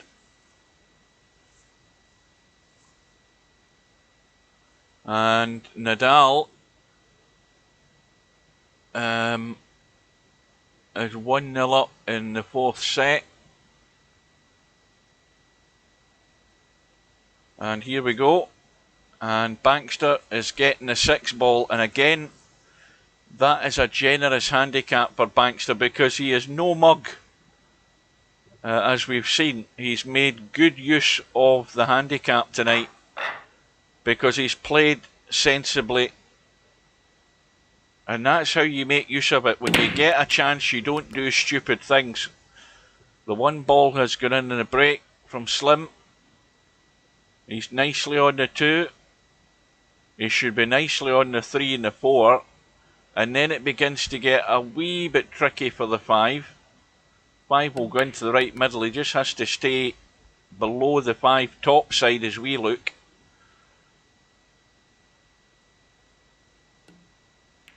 Now, he's he's gone too straight. He's going to have to just pinch a wee bit of this 4 just to be able to go to the side rail and come off the side rail and across for that 5 into the middle here.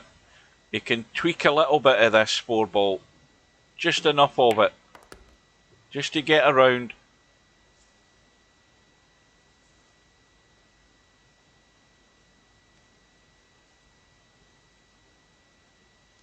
I mean, that's just a delicate little shot there, but it's just pinching a little bit of the angle for the pot to make that cue ball go around the corner and get nicely on that 5.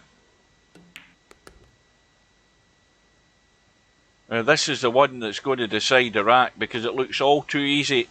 It's a little stunny draw and he's not got into it really enough. Just wanted to have a wee bit further down. It should be okay though. You always want to get below that pocket to get nicely on the 8. But it's going to be a break and run for Slim in this first rack, which is always a good start in any match.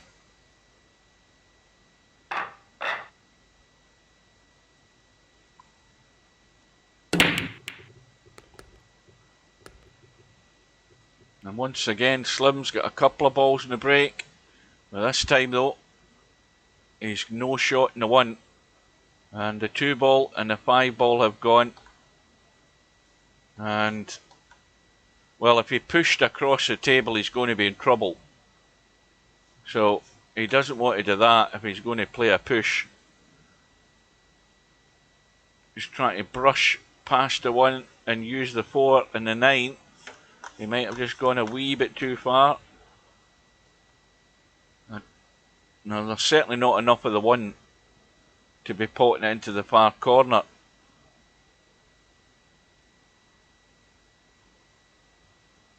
Or is there? Well, Bankster was trying his best to get there, but it was never on, I don't think. But it's not a bad result. Although there is the possibility of the combo to 8.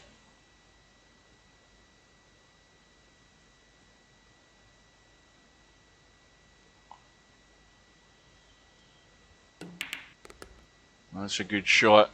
1 ball is still in play. Now, does he want to just drag into that 9 and 4 just to hold for the 3? Or is he going to let it run? He's letting it run.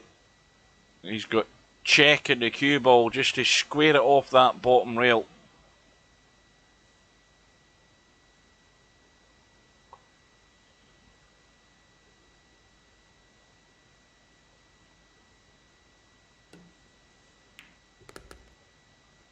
Well, there's not much that Bankster can do when Slim has won the lag, broke off, had a ball in the break, or balls in the break, ran the table. Rack number 2, broke off, balls in the break, and looking extremely likely to be running this rack as well.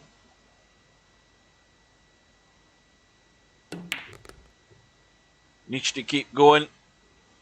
He's comfortably there.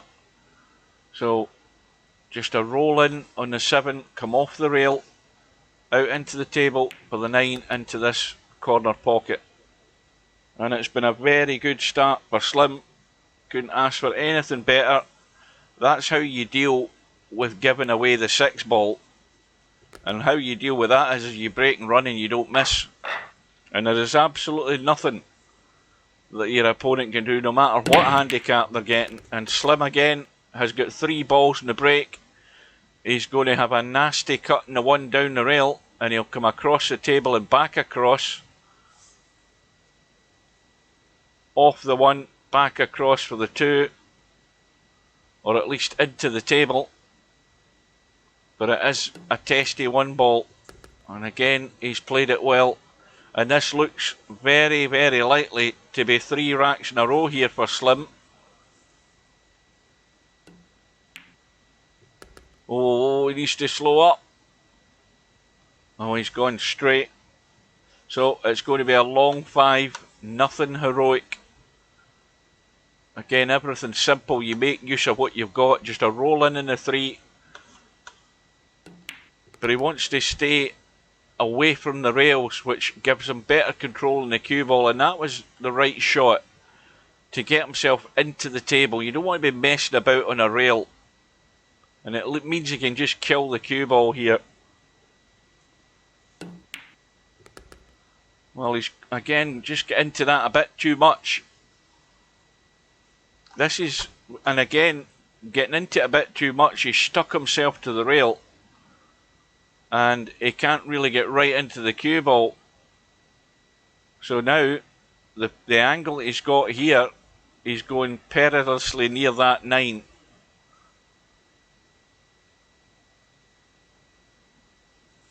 All of a sudden, what was looking like a dead set run out for 3 in a row has gone a bit pear-shaped, and he's jacking right up, and in the end he's made a right hash of it. And so Bankster has just the 6 for the rack, and it's all turned in his head there just for that one shot going wrong. And the fact that Bankster just needed a 6, it's got him right back in the game straight away from staring at 3-0. As you 2 balls in the break, one of them was a 9, which comes back up. Bankster now stays at the table, but the likelihood of him getting to the 6 ball again is fairly slim the way these balls are set up, because you've got the 5, the 3, and the 4 and the 6. Well, not the 4 and the 6, it's the 6 and the 8, but they're all locked up.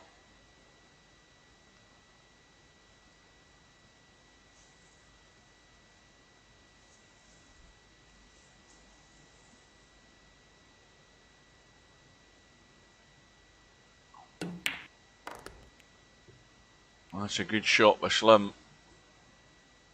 Now, has that 4 ball squirted out far enough that he can see enough of it to pot it? And the answer to that is yes, he can, but again, entirely the wrong side of the 4 for getting onto the 5.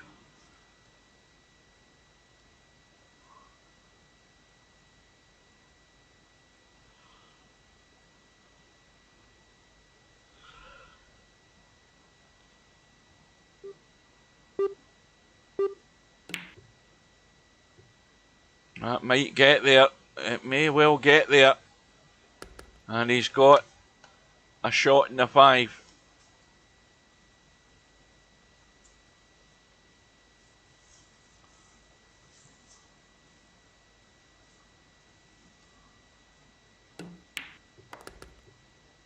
And now that needs a bit more pace on it, does it? Oh, that's perfect. Just enough to get there. The connection was perfect. He's got the cut in the 6.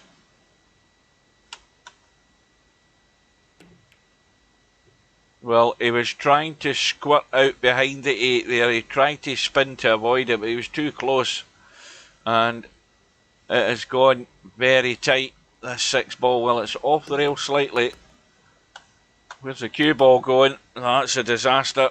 The problem with that, though, is you have to go full-blooded for the pot, and the cue ball's always trekking towards that corner pocket. And Slim's been gifted the rack by Bankster there. Of course, Bankster only needed that 6 ball to square the match, and cue ball going down, that's ended up ruining Bankster's chance there. So Slim is going to open up the lead to 2 again.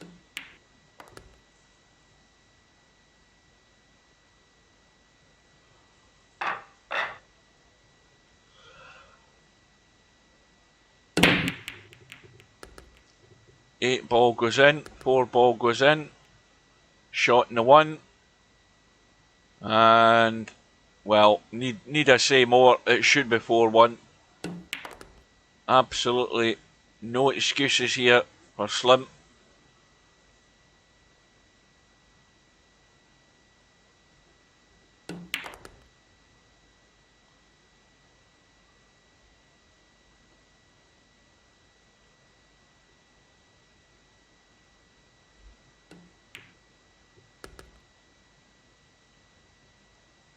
And this, well, again, he wants to get off the rail, just going through for the 6, but he's actually got himself to the rail, which again limits what he can do, and all he should be doing is again just rolling the 6 in and coming through, so he leaves the long 7 like that, and it's going to be 4-1. Now I'm looking to see, oh, I just went to a commercial break. I was looking to see what was happening in the tennis here, but I'll need to wait till they come back. 9 ball, sorry, not the 9 ball, what the hell went in there? I thought, is it the cue ball that's gone? What went in there? Oh, it must have been the 9 that went. 9 ball's been respotted, and it's the reverse bank on the 1, 2 balls over the corner pocket, and the problem ball, we can see where that is, top right hand corner. The 4 ball is guarded by the 8.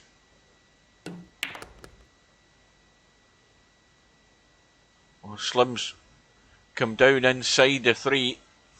Now, what's he going to do here? Because it's touch and go whether you can get into that 4 ball enough to make the cut. He's trying to get a breakout here, and it's not worked out. He's gone all around, and Bankster better get ready to pounce.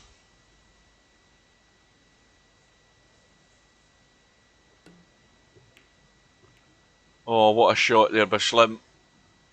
A cracking kick safe, and immediately from having that chance there for Bankster, or a possible chance, Slim's played a lock-up safety.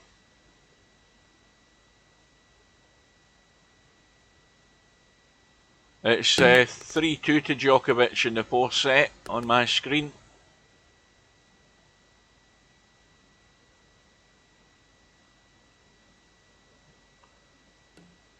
And Bankster back to within 2.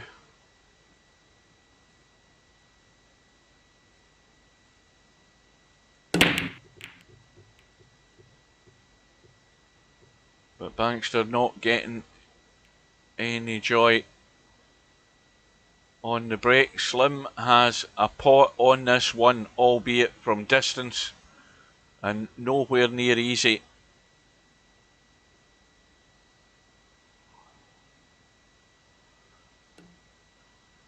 And he's trying to do it as soft as he can. That was perfectly played. All the pace off the cue ball to not only make the pot in the 1, but to make sure the cue ball stays as near as damn it on that 2. And he couldn't have played it any better. Okay, it might be a bit straight. He's going to have to force it around to get up the table. And couldn't avoid hitting the 7. Now, does he go for the bank, or does he go for the safety? He's gone all out for the bank. He hasn't got it. Now again, Bankster has his chance.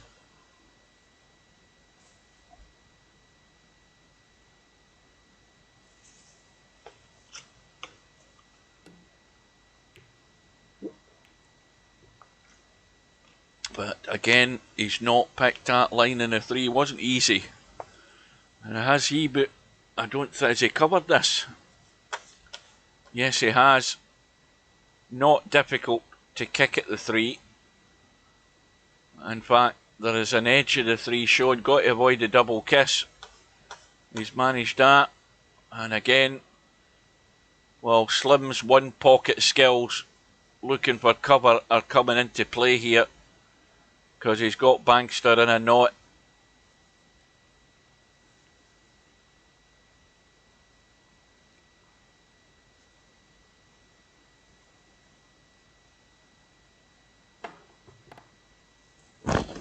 Bankster misses the jump kick on the 3, but will Slim,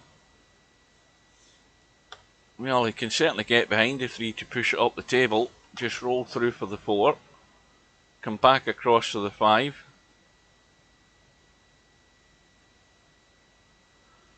Now, looks likely that the 6 ball's going to go back up into that middle pocket, I would think.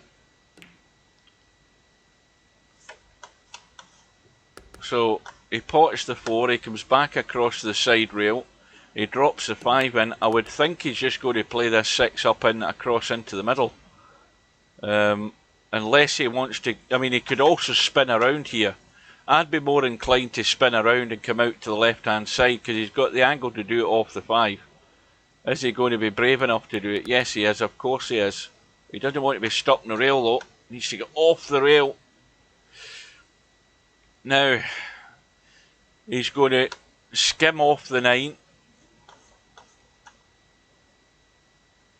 It's just about dead weight pace here. You see, he's hit the 9 too full. He wanted to be able to skim off it to get to about there, but he's hit it too full. And now it's gone outward. It looks like the bank again, maybe.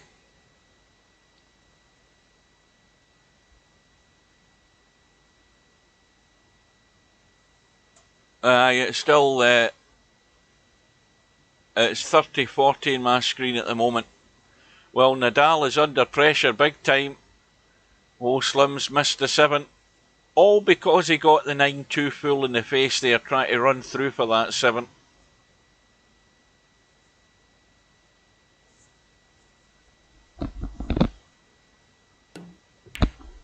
Well, in all the times Nadal's been at this tournament, he's only ever lost twice in all the years he's played in this tournament, which is an incredible record. And well, he's now in danger of losing for the 3rd time in all these years. Meanwhile, Bankster trying to get back within 1.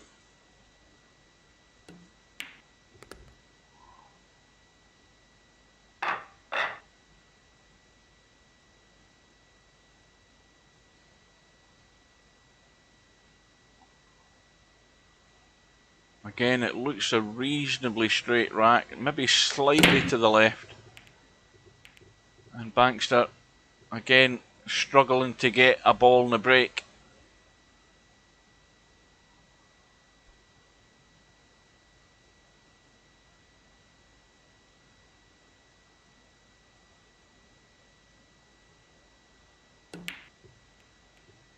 Oh, again, that is devious by 1 pocket Slim. Bankster is in a nasty place. Can he get the line? I think he can though. I think he's got a line there off that rail to get to the 1.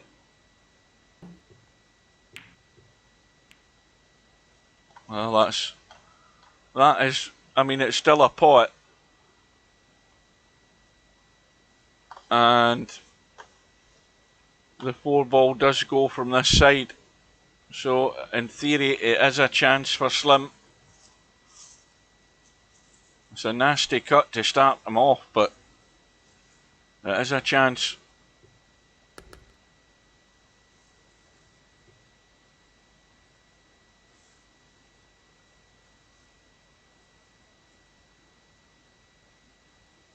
Nadal trying to fire himself up.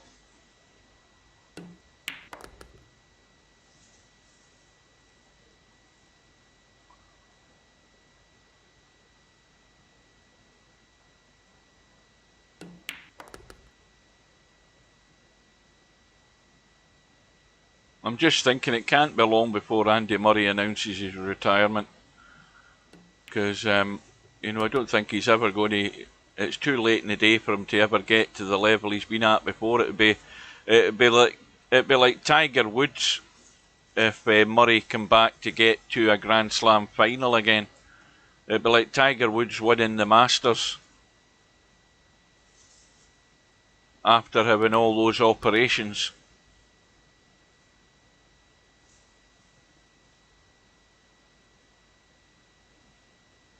Italy won 3-0. Well, not unexpected, I would suggest. Meanwhile, Slim is going to be able to stretch his lead again to 2 racks.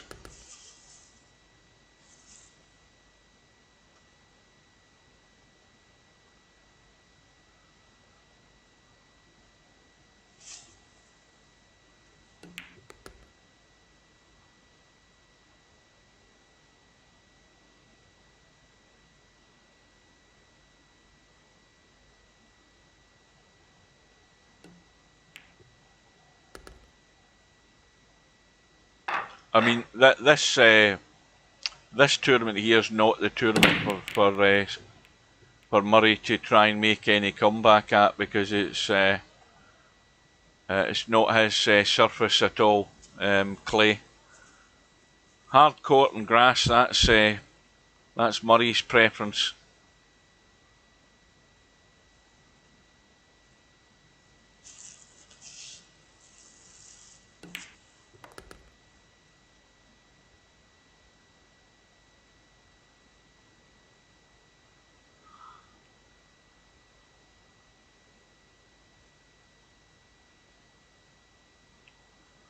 So Bankster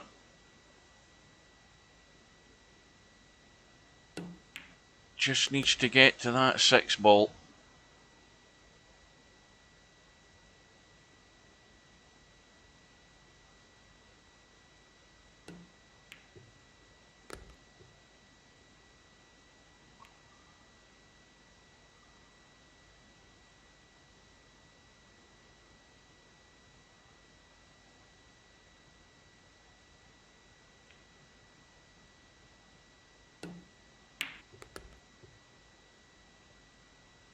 Oh, he looks on top now.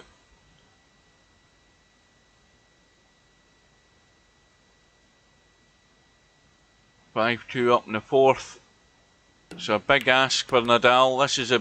This is a big test of Nadal's survival skills to get himself out of this. And for a 13-time champion at this event, he's going to have to produce the goods now to survive. But that's what champions do at this level. He's not out of the match yet.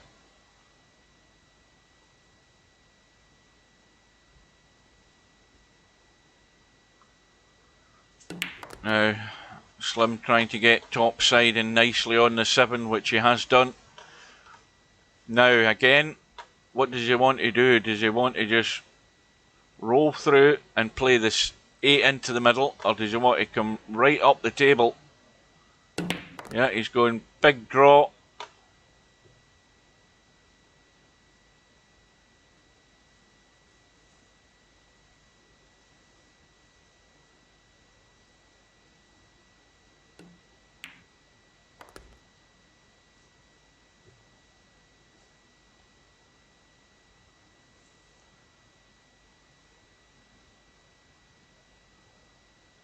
So a fairly straight in 9.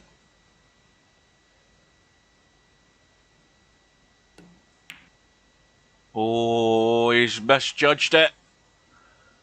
And he's handed Bankster the lifeline gift that he wanted to get back within 1.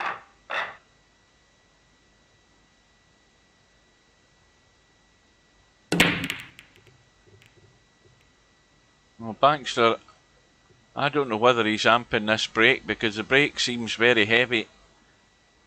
But he's not getting the balls running a great deal, and he's consequently not getting a ball in a pocket. Every break he's had's been dry, as far as I remember. But Slim, with no shot, has played a push out, and not a particularly good push out, because he's left Bankster not only a choice of a pot, but a very good chance of locking Slim up here.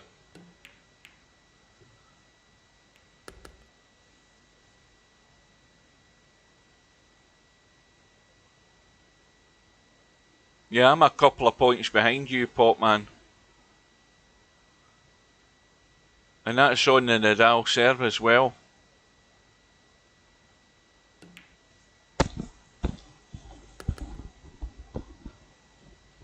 And no doubt Nadal will have some kind of injury at the end of the match.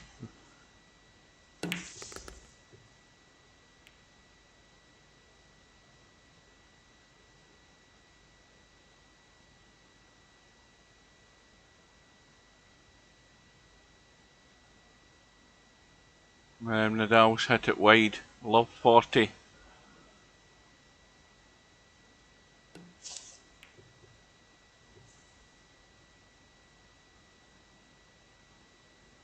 Well, that hasn't got the cover there, Bankster.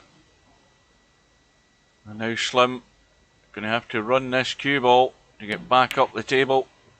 And in trying to do that, he's missed a 3. But he's got away big time.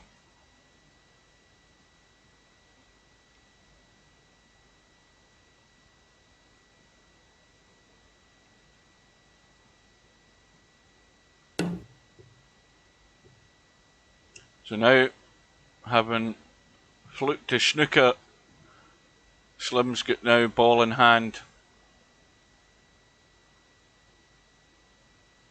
to open up the gap again if he can.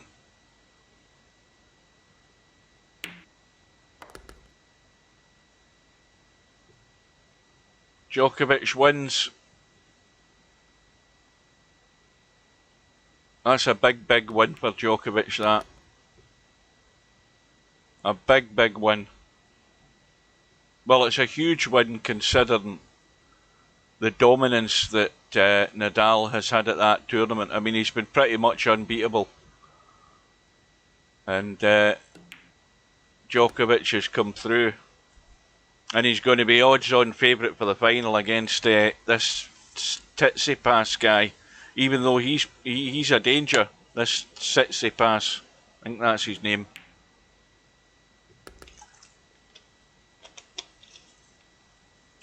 But I think the bookies won't be taking much odds on against Djokovic in the final.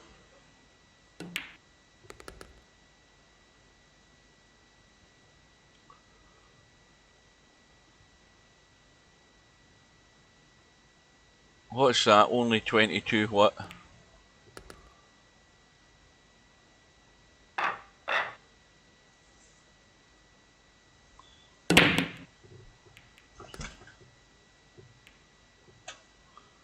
Oh, he's only 22-year-old?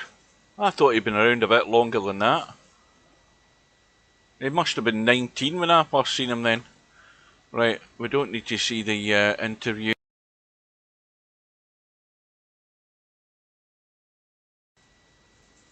Sorry about that, we're just killing the stream there. Let's get rid of that. Slim with the bank. Wide open table. 6-4 lead, should be 7-4 any second now.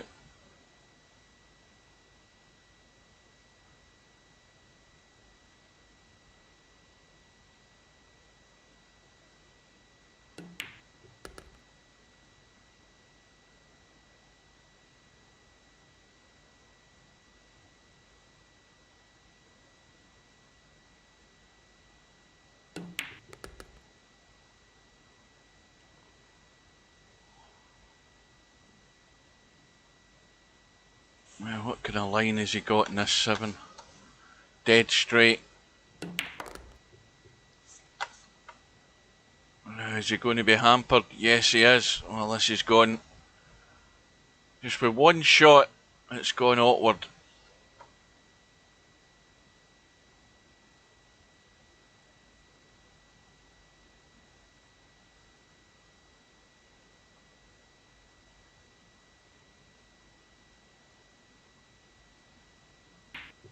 You see what happens. He's getting himself hampered by that 9. You know, multiply the difficulty in that 8 ball tenfold to get it pure and straight. And it's given Bankster the lifeline, but he has rattled the 8. Now, Now what does Slim do? The reverse bank looks good, but he's only going to get one shot at it. And it's going to go in sweet. Couldn't have hit it any better. The pace was perfect. The line was even more perfect. And Slim has escaped there. And the lead now stretches to 3. But it isn't all over. A ball in the break for Slim. It's the, what went, the 1 ball. Nice, you're on the 2, but he ain't getting the 3. Let's be honest about that one. He's not getting the 3 ball. Although if he got down the bottom end here, he can get 3 into the middle. And that is perfect. That is a cracking shot. The 3 will go into the middle. A little brush off the 6, and he's on the 4.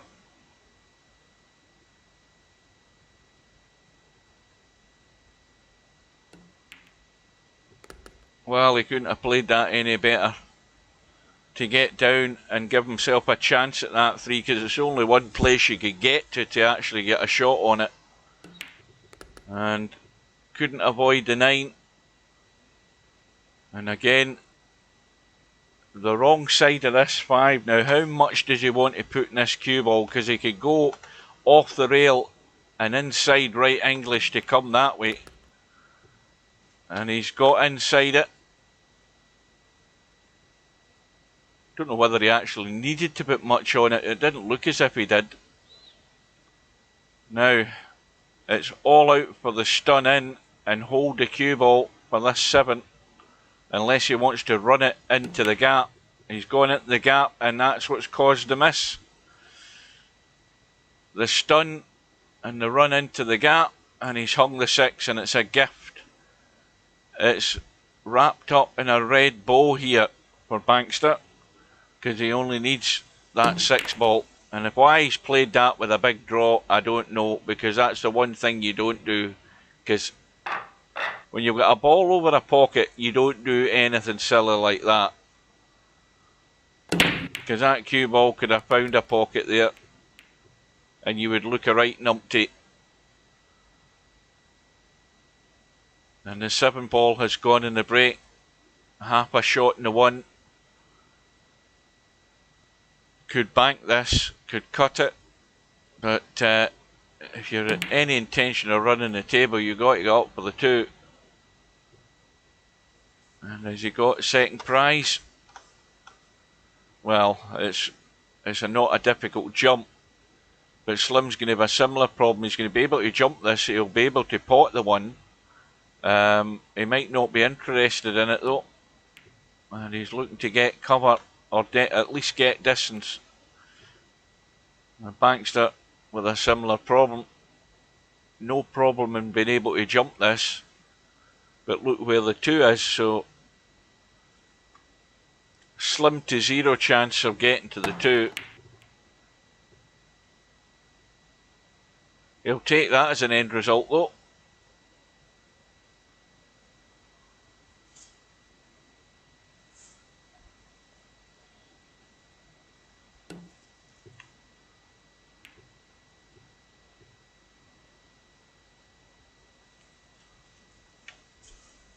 Now, what 2 balls that? Is that the 4 and the 5? 4 and the 5 locked up.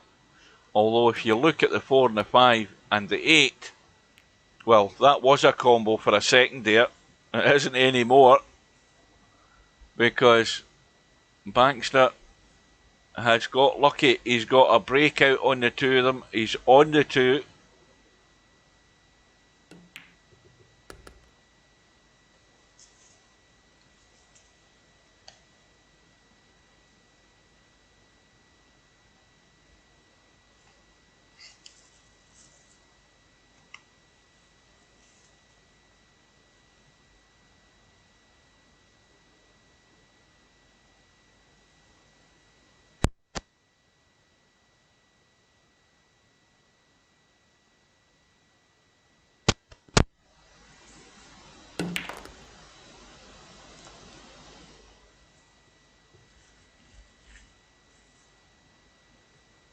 I think he's judged that pretty well. Managed to avoid running into anything. He's got the cut. But it's going to have to be still a 5-8 combo, and this is nowhere near easy. Because again, if you hit this 5 ball full in the face onto the 8's not going. It's got to be chipped off the edge of the 8. And he's trying to play the billiard instead. It hasn't worked out. Now, is Slim going to try and run this cue ball into the 8? I don't know whether he's got enough room to actually do that. He's going to try and kick the 5. He's looking at the 5 to kick it onto the 8. Oh, that's again a great shot.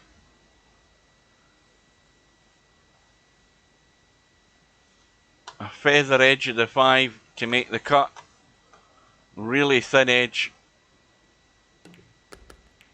Nice little kiss into the 6. That will do.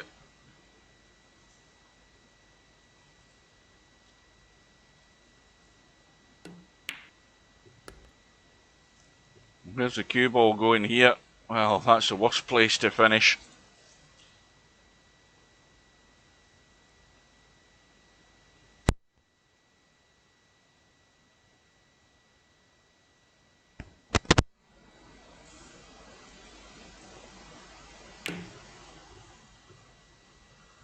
Well, Bankster lives again, but he's not going to have much of a shot other than a bank. And these banks, you've got to hit them at a medium pace. You've got to give it enough pace to get to the first bank. And if you don't get the first one, you've got to give it enough pace to get it to the second one. But that was all over the place. I don't think he got himself set right for that at all, having a go at that bank. And he's almost got away with it.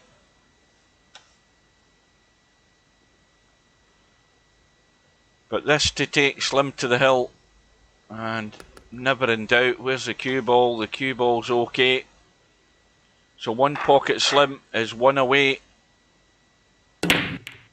from winning this week's Friday Night 9 ball. Couple of balls in the break. And, well, the fact that he can only see enough of this one is probably a good line to actually make the pot. 9 ball over the bottom left corner pocket, but he's misjudged it. And Bankster has his chance to survive at least another rack.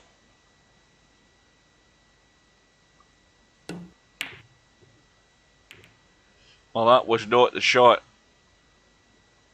because that 9 wasn't set right over the pocket, and it was a big risk, and he may well have sold himself there. I think he sold the match with that shot. He should have went for the pot. He had the angle to get around the table and down for the 3, and he went for a desperate kick in the 1 onto the 9 that was never really on. Where's the cue ball? He's okay. And Slim should be home and dry.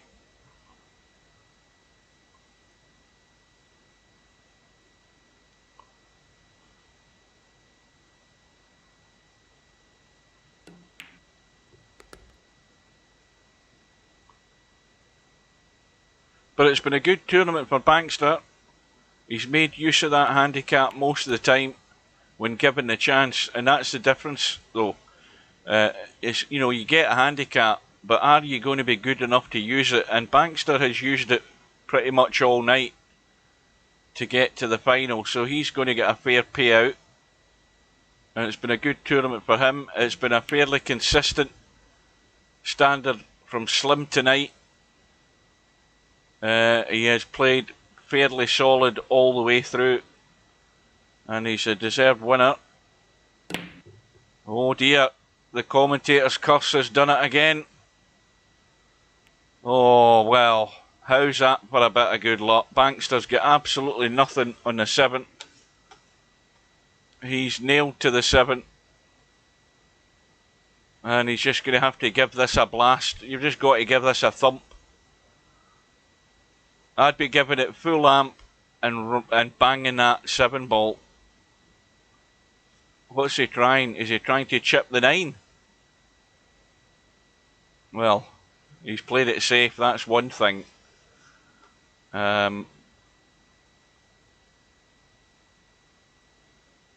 Just when we thought it was all over. But the tournament's been on for 3 hours and 35 minutes. And the bank made by Slim, because that was not set. That was an excellent bank. And Slim wins out in the end by 9 racks to 5. So One Pocket Slim is the winner of this week's Friday Night 9 ball. Quick look at the bracket. I can't see who's won what. Anyway, Slim wins it. Bank's the runner-up. A good tournament for both of them. And, well, we will see what happens next week, folks. Thanks for watching. If anybody's still there, I'm going to head to bed. And take care, stay safe. And I will see you all again soon, folks. I'll bid you good night. Well done, Slim. Unlucky to Bankster. And